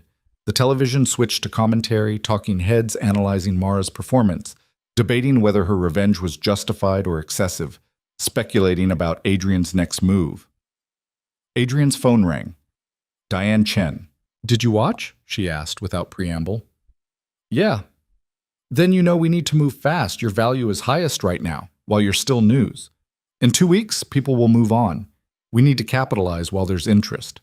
Capitalize on my humiliation. Capitalize on your story, Diane corrected. Look, I know this is hard, but you've got options. 60 Minutes wants to do a sympathetic profile. Dateline wants to focus on the marriage dynamics. Netflix wants a full documentary exploring corporate fraud and relationship betrayal. They're all offering money. Good money. How much? 60 Minutes is offering $50,000 for an exclusive. Dateline is at 75. Netflix is talking 6 figures, possibly low 7, depending on access and timeline. Adrian closed his eyes. 6 figures would solve his immediate problems, would give him breathing room to figure out what came next. Set up the meetings, he said quietly. Good. Smart choice. Adrian, listen to me. You can recover from this, but you need to control the narrative. Right now, Mara's story is the only one people are hearing. You need to tell your side. What if my side makes me look worse? Diane was quiet for a moment. Then we frame it as a redemption story. Man realizes his mistakes, takes accountability, rebuilds his life. People love a comeback. I haven't come back yet. Not yet, but you will. And when you do, we'll be ready to sell it. After she hung up, Adrian sat in the bar while the lunch crowd filtered in, while cable news moved on to other stories, while the world continued spinning without him. His phone buzzed with a text from Victor. Saw you're doing interviews. Smart move. Just remember the NDA. Don't discuss the company's internal operations. Don't disparage Ms. Vale. Don't speculate about her personal life. Stick to your feelings and experiences. Stray beyond that, and we'll have problems. Even in his fall, Mara was controlling the narrative, controlling what he could say, where he could go, how he could rebuild. Adrian typed back, understood. Then, because he couldn't help himself, tell Mara she won. Tell her I get it now. Victor's response was almost immediate. She knows. Adrian paid his tab and walked out into the afternoon sunlight. into a city that suddenly felt too big and too small at the same time. Somewhere uptown, Mara was probably in a strategy meeting, planning the company's expansion, living the life she'd built. And somewhere else, in coffee shops and offices and apartments across Manhattan, people were talking about Adrian Cross, the man who'd had everything, the man who'd lost it all, the man who'd been married to power for 10 years and never realized it wasn't his. His phone rang again. Unknown number. He almost didn't answer, but curiosity won. "Mr. Cross?" A woman's voice, professional and clipped. "My name is Rebecca Stone. I'm a literary agent with Morrison & Associates. I'd like to discuss your story." "I'm already talking to TV producers." "I'm talking about a book," Rebecca interrupted. "A memoir. Your perspective on building Cross Industries, on your relationship with Mara Vale, on what happened. Publishers are very interested. We're talking potential 7-figure advance." 7 figures. A number that would solve every financial problem he had. All he had to do was sell the story of his own destruction. "I'm listening," Adrian said. As Rebecca outlined the opportunity, the timeline, the potential publishers, the angle they'd take, Adrian walked through Brooklyn toward the subway. Around him, people rushed to appointments and meetings, living lives that still had forward momentum. He'd been one of them 3 days ago, had been someone important, someone successful, someone who mattered. Now he was just a cautionary tale with a potentially lucrative book deal. But it was something, a handhold in the collapse, a way to make the fall pay. "Send me the details," Adrian told Rebecca. "I'll think about it." "Don't think too long," she warned. "Interest in your story has an expiration date. Strike while people still care." After she hung up, Adrian stood at the subway entrance, looking back toward Manhattan's glittering skyline. Somewhere up there, in a tower he used to think was his, Mara was building the future. And down here, in the streets he'd thought he'd left behind, Adrian was trying to figure out how to sell his past. He went down into the subway, into the crowd of people who'd never known his name, who'd never cared about Cross Industries or Mara Vale or the spectacular collapse of a marriage built on lies. Down here, he was nobody. And maybe, Adrian thought as the train arrived, that was exactly what he deserved to be. 2 weeks after the press conference, Adrian sat in the green room at CBS waiting to be called for his 60 Minutes interview. His palms were sweating despite the air conditioning. Diane had coached him for hours on what to say, how to say it, which emotions to display, and which to hide. "Be vulnerable but not weak," she'd instructed. "Admit mistakes but don't grovel. Show growth. People love a redemption arc." The problem was, Adrian wasn't sure he'd grown at all. He was just broke and desperate and willing to monetize his failures for $50,000 and whatever dignity he could salvage. A production assistant poked her head in. "Mr. Cross, we're ready for you." The studio lights were harsh, revealing every flaw. Anderson Cooper sat across from him, professional and polished, looking at Adrian with the neutral expression of someone who'd interviewed everyone from presidents to criminals and found them all equally human. "Thank you for doing this," Anderson said as they mic'd Adrian up. "Thank you for having me. I want to start by asking the obvious question. What happened?" And there it was. The question Adrian had been asking himself every night while he couldn't sleep. Every morning when he woke up in an apartment he could no longer afford. Every time he saw Mara's face on the cover of Forbes or Bloomberg or any of the dozen publications that had decided she was the new face of female entrepreneurship. "I got comfortable," Adrian said, sticking to the script Diane had written. "I started believing the story I was telling everyone else, that I'd built Cross Industries alone, that I was the visionary, that Mara was just supportive background. But she wasn't. No, she was the architect. I was just the salesman." Anderson leaned forward slightly. "When did you realize that?" "Honestly? Not until she showed me the documentation. Not until I saw years of evidence proving that most of our biggest successes came from her ideas, her strategy, her connections." Adrian paused, letting emotion creep into his voice. "I'd rewritten history in my own head, convinced myself I'd done it all. And by the time I realized the truth, it was too late." "Your affair with Lila Voss, when did that begin?" Adrian had known this question was coming, had rehearsed his answer. "About 8 months before I asked Mara for a divorce." "I know how that sounds. I know it makes me look like Like someone who was planning to leave his wife while still benefiting from her business acumen? Yes, Adrian admitted. Exactly like that. Because that's exactly what I was doing. Anderson's expression didn't change, but Adrian could see the calculation happening. This was good television. A powerful man brought low, admitting his sins, asking for forgiveness he might not deserve. Did you love Lila Voss? Adrian thought about Lila's last text, the speed with which she'd abandoned him, the Instagram post he'd seen last week showing her at some gallery opening with the tech CEO worth twice what Adrian used to be. I thought I did, but I think what I really loved was how she made me feel. Young, successful, like I deserved to have everything I wanted. He looked directly at the camera. Turns out wanting something doesn't mean you deserve it. And Mara? Did you love her? That question hit harder than Adrian had expected. Yes, I did. For a long time, I really did. But somewhere along the way, I stopped seeing her as a partner and started seeing her as, I don't know, a part of the background, something that was just always going to be there. Until she wasn't. Until she wasn't, Adrian agreed. The interview continued for 90 minutes. They talked about the company, the deception, the moment Adrian realized he'd lost everything. Anderson was good. He pushed without being cruel, probed without being exploitative. By the end, Adrian felt wrung out, empty. Last question, Anderson said. If you could say one thing to Mara Vale right now, what would it be? Adrian had prepared an answer for this too. Something about respect and understanding, and acknowledging her contributions. But sitting there, under the lights, with cameras capturing every micro-expression, he found himself saying something different. I tell her she was right, about everything, about me not seeing her, about me taking her for granted, about me destroying something good because I was too arrogant to value it. He paused. And I'd tell her I'm sorry, not because I want her back, not because I think sorry fixes anything, just because it's true. Anderson nodded slowly. Thank you, Adrian.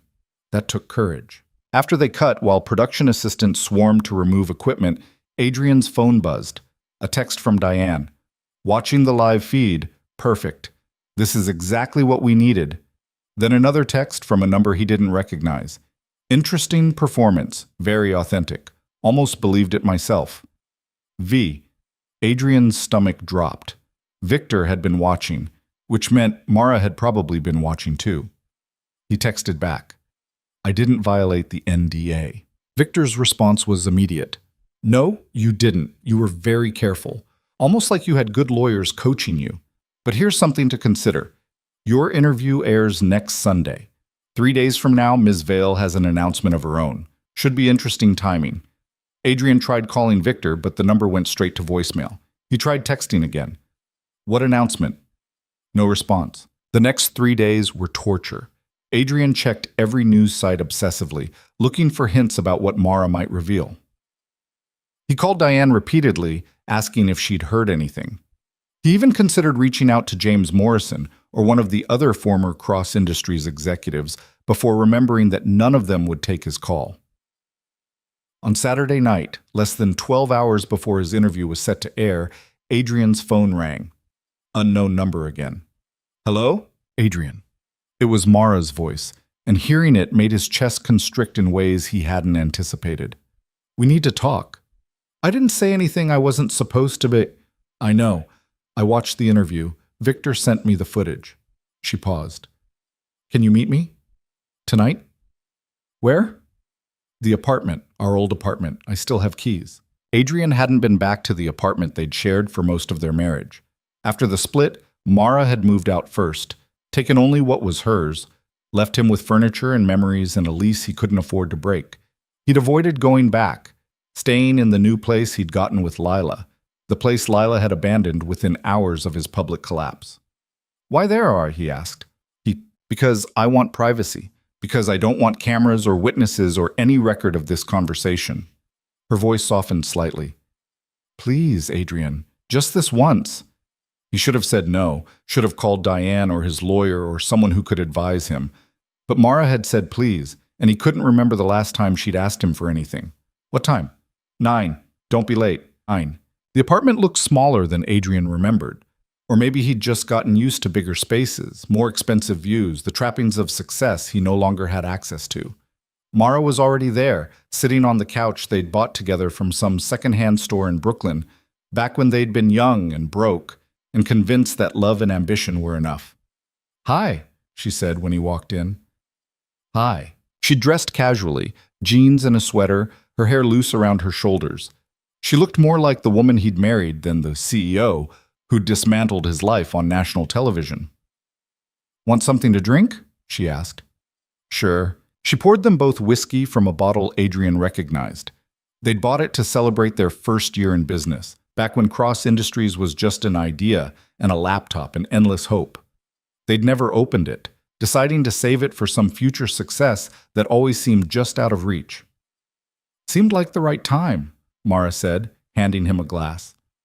They sat on opposite ends of the couch, the space between them feeling wider than it actually was. "Your interview was good," Mara said finally. "Honest. More honest than I expected. You sound surprised." "I am, a little. I thought you'd try to spin it. Make yourself the victim. Blame me for being too secretive or too controlling." "I thought about it," Adrian admitted. "Diane wanted me to, but I'm tired of lying, even lies that make me look better." Mara nodded slowly. "That's growth. Is it? Or is it just exhaustion? Maybe both." She sipped her whiskey. "I wanted to tell you something before tomorrow, before my announcement goes public and you hear it from the news." Adrian's chest tightened. "What announcement?" "I'm getting married," Mara said simply. The words hit Adrian like a physical blow. He knew the divorce was final, knew he had no claim on Mara's life anymore. But hearing it stated so plainly still hurt. "That was fast," he managed. "Not really. I've known him for years, my whole life, actually." She turned the glass in her hands. "His name is Nikolai Volkov. He's Russian originally, been in the States for 20 years. He's in import-export primarily, some real estate, other ventures." Something in her tone made Adrian look at her more carefully. "Import-export, like your grandmother." "Exactly like my grandmother." Mara met his eyes. "My grandmother didn't just run a business, Adrian. She ran an organization, a family. And when she died, she left it to the people who'd been loyal to her. Nikolai was one of them." "You're saying your grandmother was in the mob." "I'm saying my grandmother was a businesswoman who understood that power comes in many forms. Legal, illegal, somewhere in between. She navigated all of it successfully." Adrian set down his glass before he dropped it. "And you? Are you?" "I run a legitimate company," Mara interrupted. "Cross Industries is completely legal. Every transaction, every contract, every dollar is accounted for and taxed appropriately. But I also have other connections, other resources, protection that goes beyond what lawyers and contracts can provide." "Victor," Adrian said, understanding clicking into place. "Victor works for Nikolai. Has for 15 years. When I started Cross Industries, Nikolai offered me protection, resources, insurance against people who might try to take advantage of a woman building something valuable." She smiled slightly. "I took him up on it. So everything that happened, the documentation, the corporate structure, the way you maintain control, that was all me," Mara said firmly. "Nikolai didn't build my company. He just made sure no one could steal it." "There's a difference." Adrian's mind was racing. The shareholders' meeting, the press conference, the way everyone fell in line so quickly. "People respond well to clarity," Mara said, "and to knowing there are consequences for disloyalty. Nikolai's reputation provided that clarity. You used mob intimidation to take over the company. I used the ownership structure I'd legally established to claim what was already mine," Mara corrected. "Nikolai's involvement was just insurance, making sure everyone understood that fighting me would be unwise." Adrian laughed, and it sounded slightly hysterical. "So I wasn't just married to a secret CEO. I was married to someone protected by the Russian mob. Technically, Nikolai's organization isn't strictly Russian anymore. It's more international, more diverse." She said it so casually, like she was discussing a company's hiring practices. "But yes, essentially. Why are you telling me this?" "Because tomorrow, when I announce my engagement to Nikolai, people are going to start digging. They're going to find connections between him and my grandmother. They're going to speculate about his business interests. And I wanted you to hear the truth from me first." How considerate. Adrian, her voice was sharp. I'm telling you this so you know what you're dealing with. So you understand that the rules have changed. What rules? The rules about what you can say publicly. The rules about how you discuss me or Nikolai or anything connected to us. She leaned forward. Your interview tomorrow is fine. You stuck to your experiences, your feelings, your perspective. That's acceptable. But if you start speculating about my personal life, about Nikolai's business, about anything that could damage us, you'll what? Have Victor threaten me? Have your mob boss fiancé make me disappear? No, Mara said quietly, because you're smarter than that. Because you understand that some battles aren't worth fighting. Because despite everything, I don't actually want to hurt you, Adrian. I just want you to leave us alone. Adrian stood up, pacing to the window. The city spread out below, indifferent and infinite. Does Nikolai know about me? About our marriage? He knew about you before we even met. He's known about every major decision I've made since I was 18 years old. And he's okay with you being married to someone else for 10 years.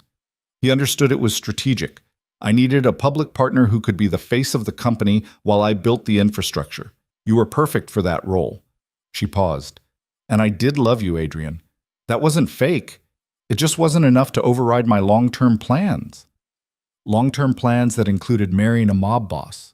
Long-term plans that included protecting everything I built. Nikolai offers that protection. Plus, I love him. Have loved him since I was 20 years old. He's patient, loyal, and he actually sees me. Really sees me.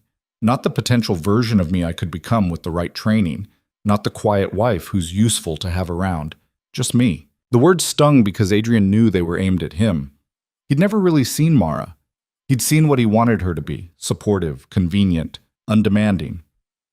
When's the wedding? He asked, because he didn't know what else to say. 6 weeks?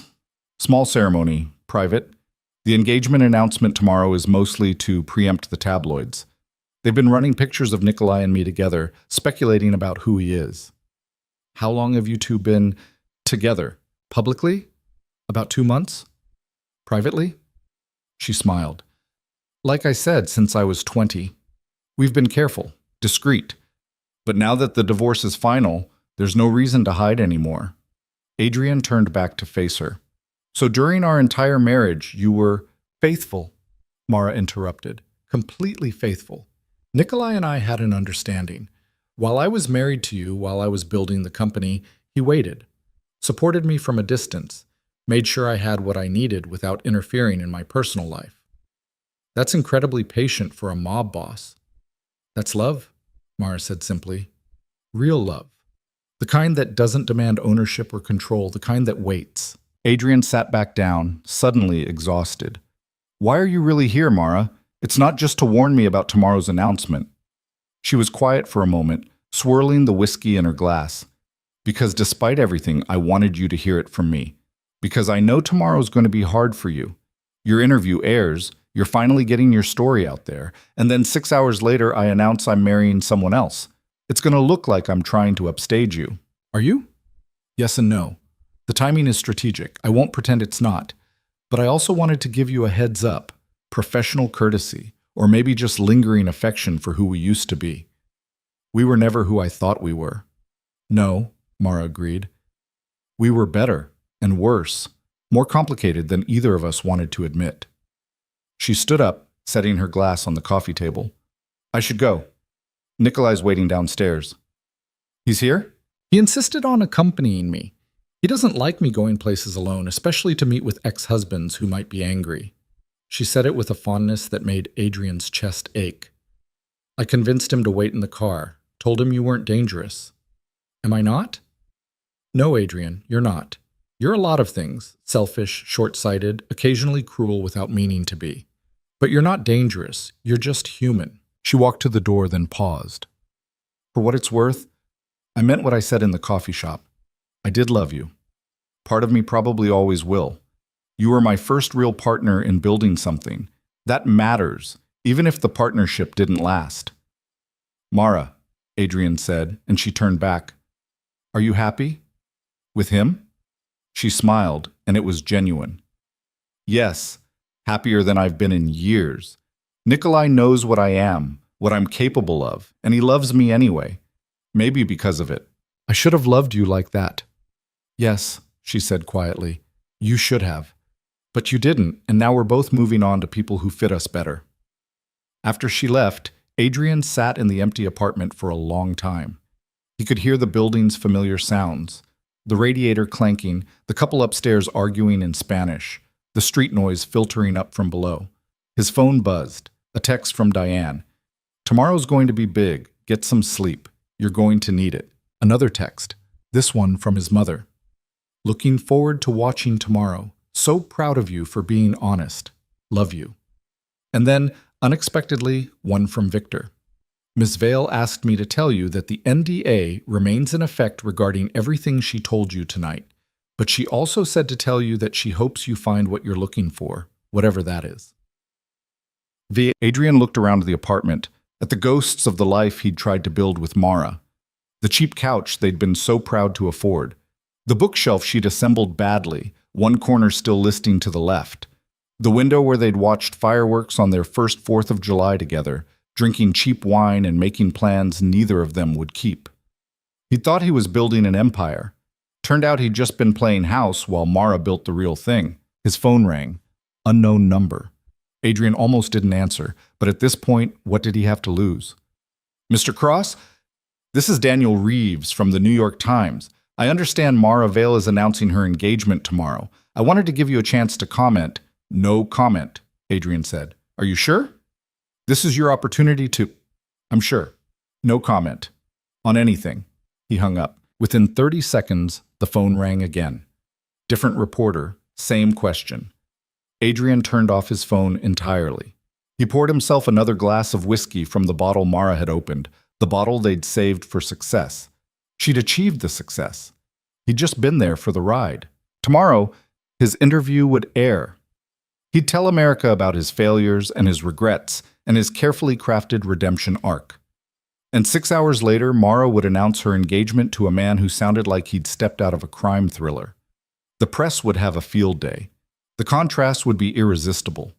Fallen executive gives tearful interview while ex-wife announces engagement to mysterious international businessman with questionable connections. Adrian would look pathetic. Mara would look powerful. Story of their marriage, really. He slept on the couch that night in the apartment they'd shared, surrounded by memories of a life that now felt like it had belonged to someone else, someone younger, someone stupider, someone who'd thought charisma and confidence were the same as competence. When he woke up the next morning to his phone buzzing with notifications, he'd turned it back on out of habit, the news was already everywhere. Mara's engagement had leaked early, probably intentionally. Her publicist was good at controlling narratives. The headlines were exactly what Adrian had expected. From CEO to bride, Mara Vale to marry Nikolai Volkov, and Cross Industries owner announces engagement months after high-profile divorce, and his personal favorite from page 6, while X-Plots come back, Mara Vale levels up with billionaire fiancé. There were photos too. Mara and Nikolai at some charity gala, looking like they'd been photoshopped for perfection. He was older than Adrian had imagined, maybe mid-50s, with silver hair and the kind of face that suggested he'd seen things most people only had nightmares about. But the way he looked at Mara, like she was the only person in a room full of people, made something twist in Adrian's chest. That's how he should have looked at her, should have seen her. His interview aired at 7 p.m. Adrian watched it alone in his apartment, drinking beer and cringing at his own performance. He thought he'd done well in the moment, but watching it back, he could see the calculation. The careful pauses, the rehearsed vulnerability. America loved it anyway. Twitter, or whatever they were calling it now, exploded with reactions. Half the internet thought he was a narcissist getting what he deserved. The other half thought he was a cautionary tale about ambition and regret. A few people, bless them, just thought he seemed sad. At 9 p.m., Mara's official announcement went live. A statement from her publicist, an interview with Vogue, photos from a professional shoot that made her and Nikolai look like they ruled a small country. Nikolai and I have known each other for years, Mara said in the Vogue piece. He's been a friend, a mentor, and a source of support through some of my most challenging times. I'm grateful that we can finally build a life together publicly. No mention of the mob connections. No mention of her grandmother's organization. just a sanitized story about childhood friends finding love. The comment sections were brutal. People compared Adrian's interview to Mara's announcement, drawing conclusions about who'd won the divorce, as if marriage was a competition with clear winners and losers. Maybe it was, Adrian thought, and maybe he'd lost years before the final buzzer. His phone rang. Diane, have you seen the numbers? She asked, breathless with excitement. What numbers? Your interview is trending, top 3 on Twitter. The CBS website crashed from traffic. We've already had 6 more interview requests, and Netflix just doubled their documentary offer. That's great, Adrian said flatly. Great? Adrian, this is incredible. You're relevant again. People care about your story. They care about my failure. There's a difference. Who cares why they're watching? All that matters is they're watching. We can leverage this into, I need to go, Diane. Wait, don't. He hung up, turned off his phone again, sat in the silence of his apartment while the city buzzed outside his window. Somewhere out there, Mara was celebrating her engagement with a man who'd waited 15 years for her. A man who saw her for exactly who she was, brilliant, ruthless, strategic, and loved her because of it, not despite it. Adrian had loved the idea of Mara, the supportive wife, the helpful partner, the woman who made him look good without demanding too much attention. He'd never loved the real her. He'd never even tried to find out who the real her was. That was the truth his carefully crafted interview had danced around. That was the reality he couldn't admit on national television because it made him look worse than selfish or stupid. It made him look blind. His phone, he'd turned it back on again because apparently he was a glutton for punishment, buzzed with one final text. From Mara. I watched your interview. It was brave. I hope you find peace, Adrian. I really do. M. He stared at the message for a long time before typing back, I hope you're happy. You deserve it. 3 dots appeared, disappeared, appeared again. Finally, thank you, so do you. But they both knew that was a lie. Adrian didn't deserve happiness. He deserved exactly what he got. The consequences of his own choices, the wreckage of his own making. Outside his window, the city glittered with possibility and promise, full of people chasing dreams and building empires, and making all the same mistakes Adrian had made. He was just one more cautionary tale in a city full of them. Just one more person who'd had everything and lost it because he'd been too arrogant to see what he had until it was gone. The only difference was his failure had been televised. His humiliation had been public. His fall had been spectacular. And somewhere in Manhattan, in a penthouse he'd never see, Mara Vale was toasting her future with a man who'd actually earned her loyalty, who'd waited patiently while she dismantled her past, who'd stood in the shadows while she took center stage. Adrian raised his beer in a solitary toast to the woman he'd never deserved and the empire he'd never actually built. Then he drank alone in the dark, which seemed appropriate somehow. The king was dead. Long live the queen and her very dangerous husband. 6 months after the engagement announcement, Adrian Cross stood in line at a coffee shop in Portland, Oregon, wearing jeans and a flannel shirt that would have horrified his former stylist. The barista didn't recognize him. Nobody did, this far from New York, this far from the wreckage of his old life. Medium coffee, black, he told her. Name? James, he lied, because even now, even here, he couldn't quite shake the paranoia that someone would connect the dots. His phone buzzed while he waited. An email from Rebecca Stone, the literary agent who'd convinced him that a book was his path to redemption. The manuscript was due in 2 weeks.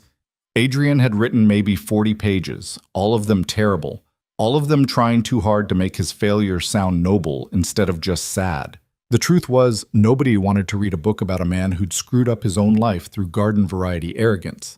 They wanted drama. They wanted villains. They wanted Mara to be the calculating witch who'd destroyed an innocent man, or they wanted Adrian to be the abusive husband who'd gotten what he deserved. But real life was messier than that. Real life was just 2 people who'd wanted different things and been too proud or too scared or too self-involved to admit it until everything fell apart. His coffee came up. He took it to a corner table, pulled out his laptop, and stared at the blank page that was supposed to become Chapter 4, The Affair. Diane had been very clear about this chapter. People want details, she'd said during their last call. What attracted you to Lila? When did you first kiss? Where did you meet? Make it vivid. But every time Adrian tried to write it, all he could think about was Mara sitting at home while he was in hotel rooms with Lila, believing his lies about client meetings and late nights at the office. Mara making dinner for a husband who was already planning to leave her. Mara building an empire while he was busy tearing down their marriage. He closed the laptop. Couldn't do it today. His phone buzzed again. This time, a text from a Portland number he didn't recognize. Adrian Cross? This is Michael Chen. I run a marketing consultancy here in town. Heard you relocated. Would love to talk about potential opportunities. Coffee sometime? Adrian stared at the message for a long time. Someone was offering him work. Actual legitimate work, not a humiliating interview or a tell-all book deal, just consulting. Using the skills he actually had. He typed back, "How did you get this number?" The response came quickly. "Victor Kane gave it to me. Said you might be looking for something low-key. Said you're good at what you do when you're not sabotaging yourself." Victor. Of course. Even 1,000 miles from New York, Mara's influence followed him. Or maybe this was just Victor's version of kindness, making sure Adrian didn't completely self-destruct. Adrian typed, "Coffee sounds good." When? They met the next day at a different coffee shop, this one overlooking the Willamette River. Michael Chen was younger than Adrian had expected, maybe 30, with the earnest energy of someone who still believed in marketing's ability to change the world. "I appreciate you meeting me," Michael said, shaking Adrian's hand firmly. "I know things have been difficult." That's putting it mildly. "Look, I'm going to be straight with you. I know your story. Everyone knows your story. But I also looked at your actual work. The campaigns you ran before everything imploded. The Hartley Wines rebrand. The Morrison Tech launch. The Elevation Fitness campaign. Those were legitimately good." "Thanks," Adrian said, unsure how to respond to genuine praise after months of public mockery. "My company is small, 15 people. We do good work for good clients, but we're not going to make you famous or rich. What we can offer is steady work, decent pay, and a chance to rebuild without cameras following you around." "What's the catch?" Michael smiled.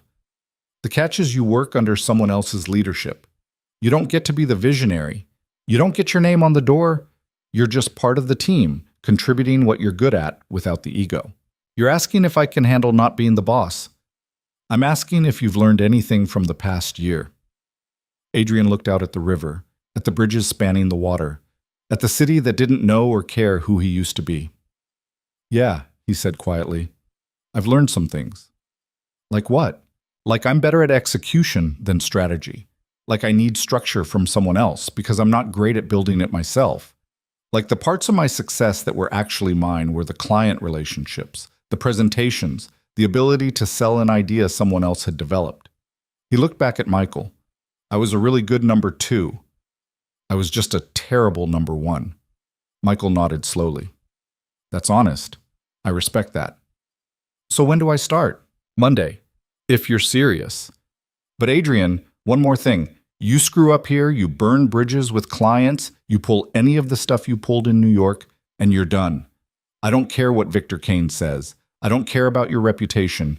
This is my company, and these are my people. Understood?" Understood. They shook hands again, and Adrian felt something he hadn't felt in months. Not hope exactly, but maybe the foundation for it. A chance to be useful without being in charge. A chance to contribute without needing to control. On Monday, Adrian showed up to an office that was a fraction of the size of Cross Industries' former headquarters. His desk was in a bullpen with 5 other people. His title was Senior Marketing Strategist, which was a fancy way of saying he'd be helping other people implement their ideas. His first week was humbling. The junior staffers were tentative around him, clearly uncomfortable working with someone whose public failure they'd all witnessed. But they were good at their jobs, and they didn't need Adrian to rescue them, or lead them, or inspire them with vision. They just needed him to do his part competently. By the end of the first month, Adrian had settled into a rhythm that felt both foreign and right. He came to the office at 9. He worked on client projects without his name attached. He offered suggestions that other people could accept or reject without ego. He left at 6 and went home to an apartment that was small and cheap and exactly what he could afford. He stopped checking social media for mentions of his name. stopped reading articles about Mara and Cross Industries, stopped torturing himself with updates about her wedding to Nikolai Volkov. Mostly stopped, anyway. The wedding happened on a private island in the Caribbean. Adrian only knew because it trended on Twitter for half a day, fueled by one leaked photo of Mara in a dress that probably cost more than his yearly salary, standing next to Nikolai, who looked exactly like what he was: powerful, dangerous, and completely devoted to the woman beside him. The photo disappeared within hours, scrubbed from the internet with the efficiency that suggested Nikolai's organization didn't appreciate unauthorized documentation. But Adrian had seen it, had saved it to his phone before it vanished, and sometimes late at night he looked at it and tried to feel something other than a dull ache. Mara looked happy. Really, genuinely happy, in a way she'd never looked with him. That should have made Adrian bitter, but instead it just made him tired. 3 months into his Portland life, his mother finally tracked down his new number. "Adrian Joseph Cross," she said when he answered, her voice sharp with the particular anger only mothers can achieve. "You changed your number without telling me?" "Hi, Mom." "Don't hi, Mom me. I've been worried sick. You stopped returning my calls. You moved across the country without telling me. I had to hear from Diane Chen that you were in Portland." "I'm sorry," Adrian interrupted. "I just needed space." "Space from your mother?" "Space from everything." He sat down on his couch, the one he'd bought from Craigslist for $200. "How are you?" She was quiet for a moment. "I'm fine. Your sister is fine. We're all fine. The question is, are you fine?" "I'm managing." "Adrian, tell me the truth." So he did. He told her about the job, about the apartment, about the simple life he was building that looked nothing like the one he'd lost. He told her about writing 40 pages of a book he'd never finish because he couldn't find a narrative that wasn't just, "I screwed up and paid for it." "Good," his mother said when he finished. "Good? Good that you're not finishing that book. Good that you're working a normal job. Good that you're finally living within your means instead of constantly trying to prove something. I thought you'd be disappointed." "Disappointed?" "Baby, I was disappointed when you married that poor girl and then treated her like she was lucky to have you. I was disappointed when you started showing up in magazines talking about your vision like you were Steve Jobs. I was disappointed when you had an affair with a woman young enough to be your daughter. Lila's 28, not exactly. And you're 42, which makes her young enough to be your daughter if you'd started very early. Don't interrupt me." Her voice softened. "What I'm saying is, this version of you, the one who works a regular job and lives in a regular apartment and isn't trying to be anyone except Adrian, this is the version I'm proud of." Adrian felt his throat tighten. "Really? Really? You were never meant to be a CEO, sweetheart. You were meant to be the guy who helps other people succeed. There's no shame in that. Actually, there's dignity in it. More dignity than in pretending to be something you're not." After they hung up, Adrian sat in his quiet apartment and cried for the first time since the Metropolitan Club gala. Not dramatic tears, just a quiet release of everything he'd been holding on to. His mother was right. He'd spent 10 years trying to be someone he wasn't, and it had cost him everything. But maybe there was something valuable in the wreckage. Maybe there was a chance to build something smaller, but more honest. Meanwhile, across the country, Mara Vale stood in the corner office of Cross Industries, now officially rebranded as Vale Strategic, and looked out at Manhattan spread beneath her like a conquered kingdom. The past 6 months had been a calculated symphony of corporate maneuvering. 3 unprofitable divisions sold off to competitors. 2 major acquisitions that expanded their international footprint. A complete restructuring of the executive team that eliminated anyone whose loyalty was questionable. James Morrison had resigned rather than adapt to Mara's leadership. Sarah Chen from legal had tried to organize a small rebellion among the senior staff. Both of them now worked for smaller firms, their reputations intact, but their influence diminished. The people who remained were the ones who'd always known the truth, that Mara was the architect, that Cross Industries had always been her company, that Adrian had just been the face on the brochure. "The London office is ahead of projections," Catherine Reeves said, walking into Mara's office with her ever-present iPad. "Singapore is ramping up slower than we'd hoped, but still on track. And Marcus closed the Yamato deal yesterday, $30 million in new revenue." "Good," Mara said. "What about the Hartley partnership?" "Solidifying nicely. Their investment is already paying dividends.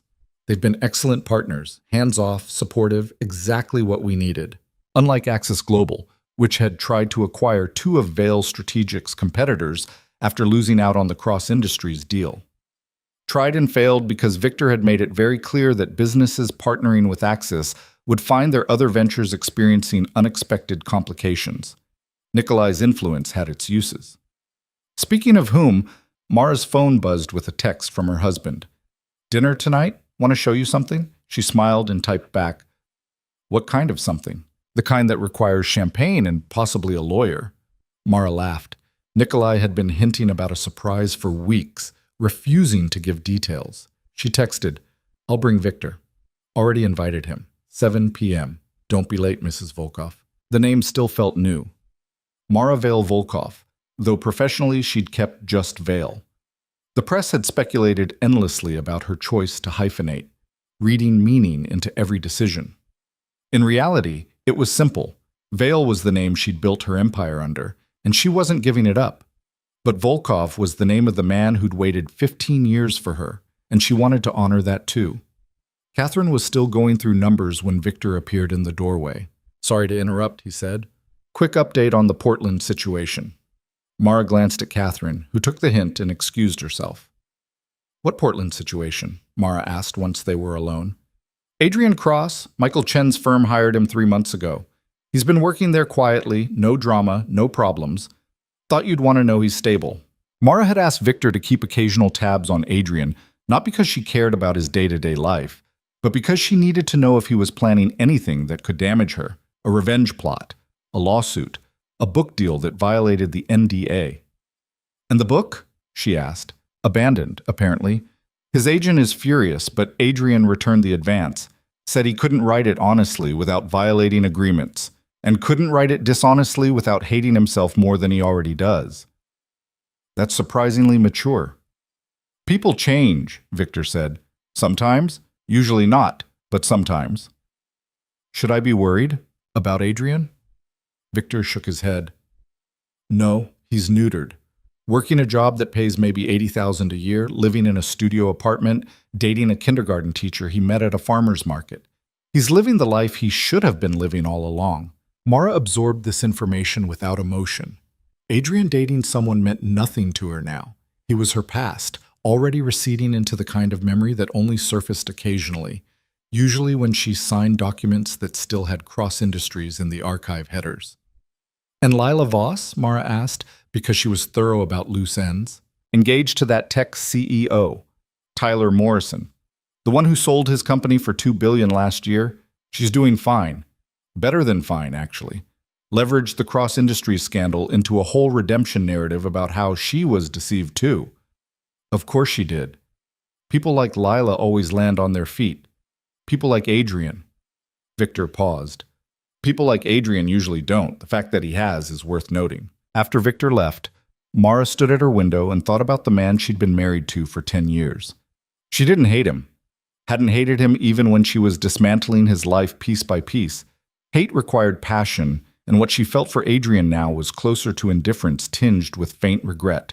Regret that he'd never been who she needed him to be. Regret that she'd wasted a decade hoping he'd change. Regret that love hadn't been enough to overcome fundamental incompatibility, but mostly just indifference. Her phone buzzed. Nikolai again.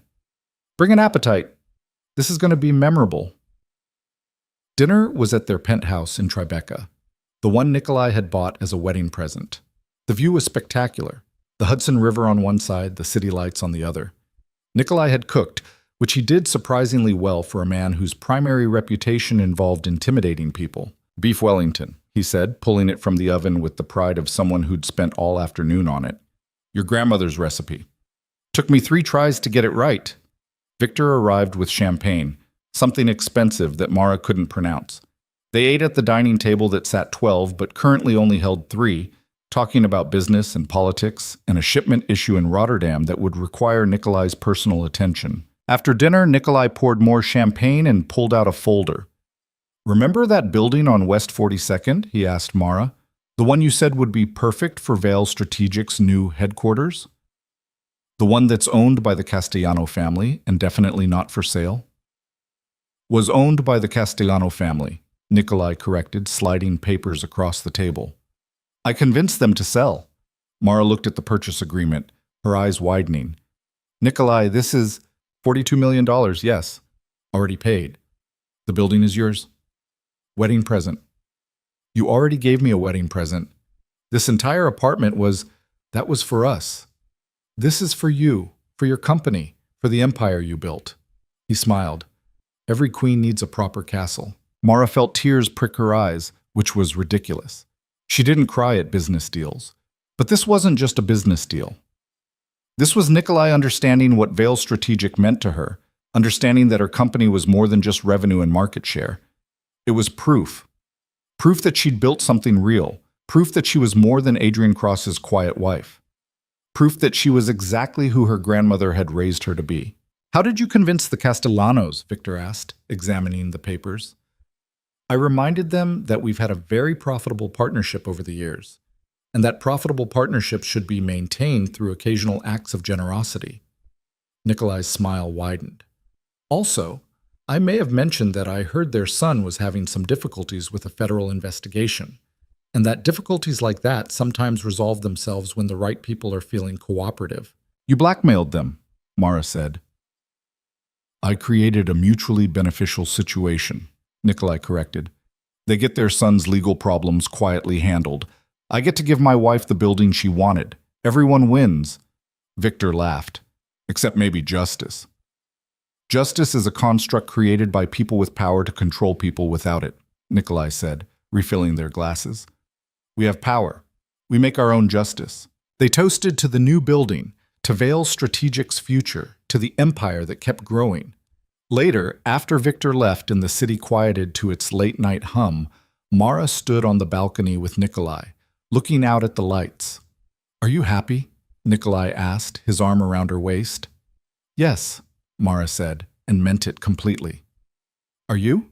I've waited 15 years for you, watched you build an empire, watched you marry someone else, watched you be underestimated and overlooked and taken for granted, and now you're here, you're mine, and everyone knows exactly who you are. He kissed her temple. I'm not just happy, I'm victorious. We haven't won everything yet, Mara said.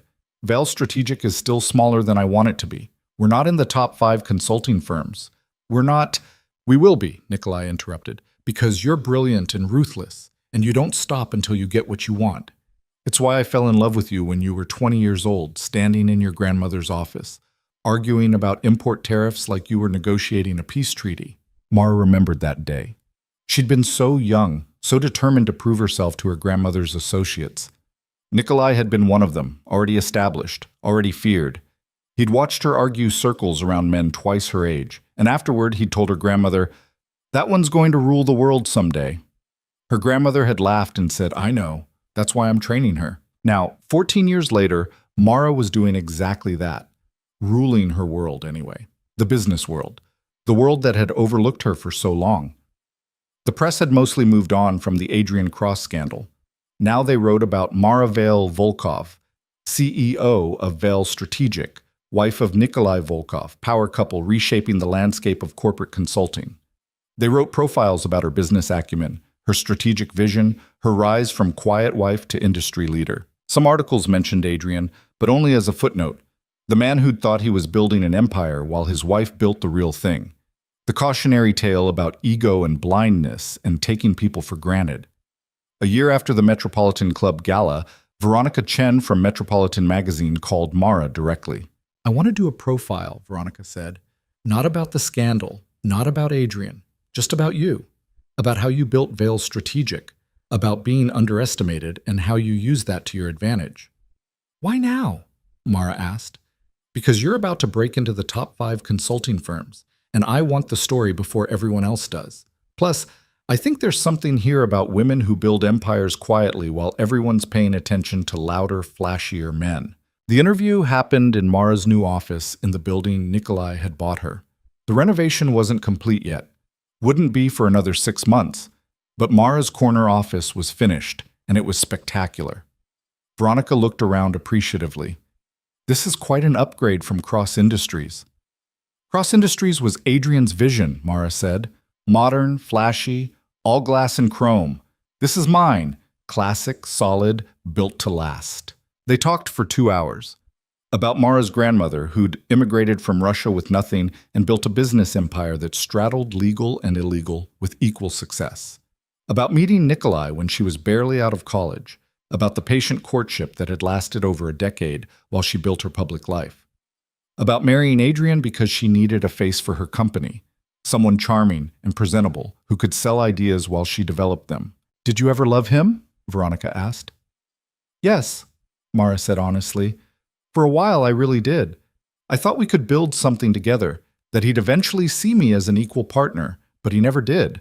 And love without respect doesn't survive." "Do you regret how it ended?" "I regret that it had to end publicly. I regret that Adrian was humiliated, but I don't regret protecting what I built.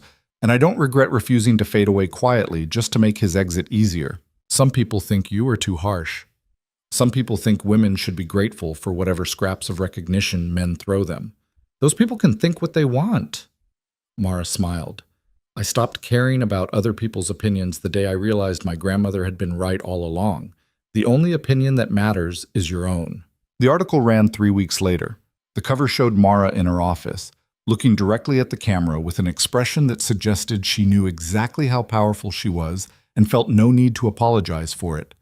The headline read, "The Quiet Revolution: How Mara Vale Built an Empire While Everyone Was Watching Someone Else." It was perfect. Adrian saw the article in a coffee shop in Portland. The magazine was on the rack by the register, Mara's face staring out at him from glossy paper.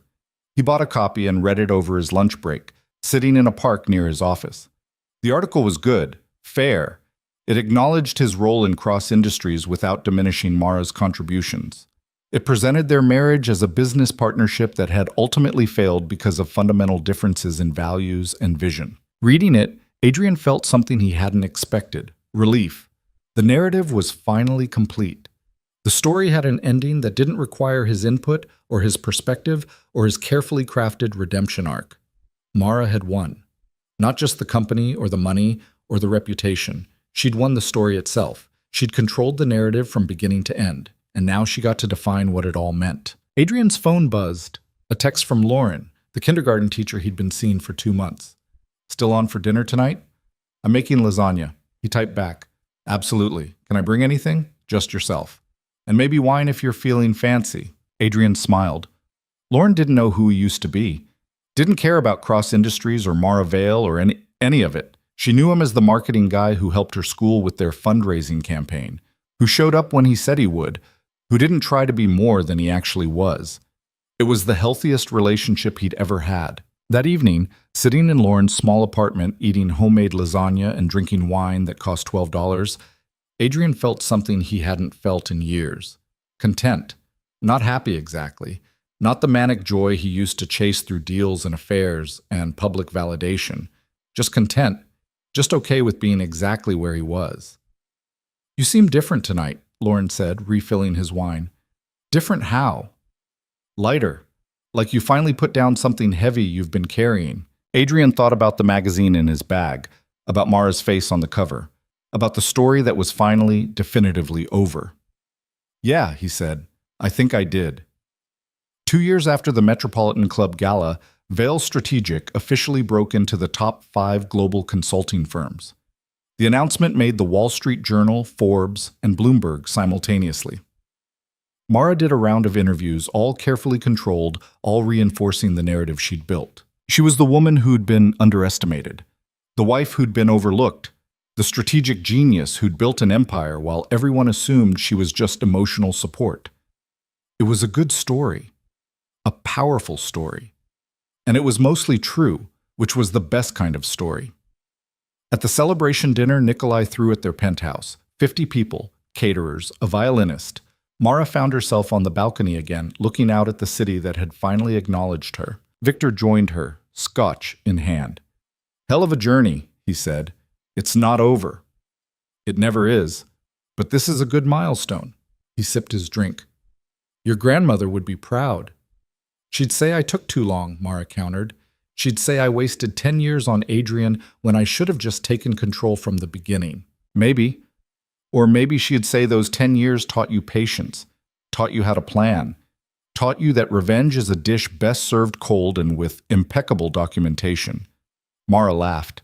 She definitely would have appreciated the documentation. Inside, Nikolai was holding court, telling some story that had people laughing.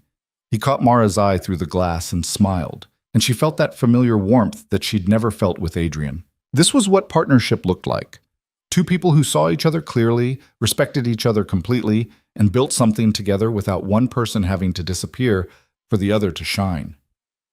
Ever wonder what happened to him? Victor asked, following her gaze. Adrian? Sometimes, not often. He's still in Portland, still working for Michael Chen, got promoted to director level, engaged to that teacher. Good for him, Mara said, and meant it. He deserves to be happy, just not with me, and not with my company. You really don't hate him. I really don't. Hating him would mean I'm still emotionally invested. I'm not. He's just someone I used to know. Someone who taught me important lessons about protecting what's mine. What lessons? That love isn't enough without respect. That loyalty means nothing if it's not reciprocated.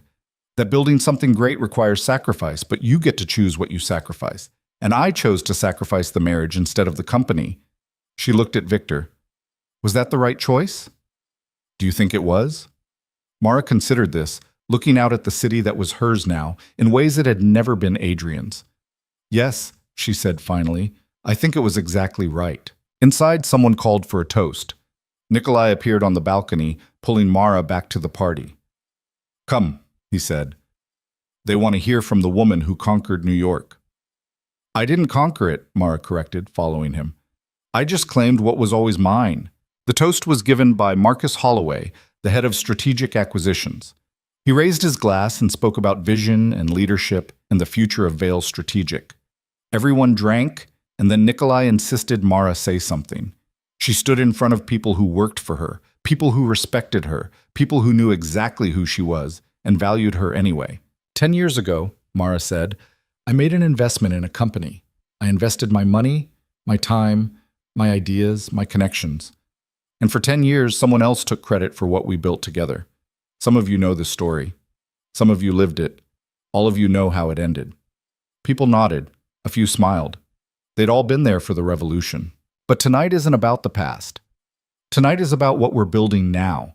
Vail Strategic isn't just my company. It's ours. Everyone in this room has contributed to getting us here. Everyone in this room owns a piece of this success. She raised her glass.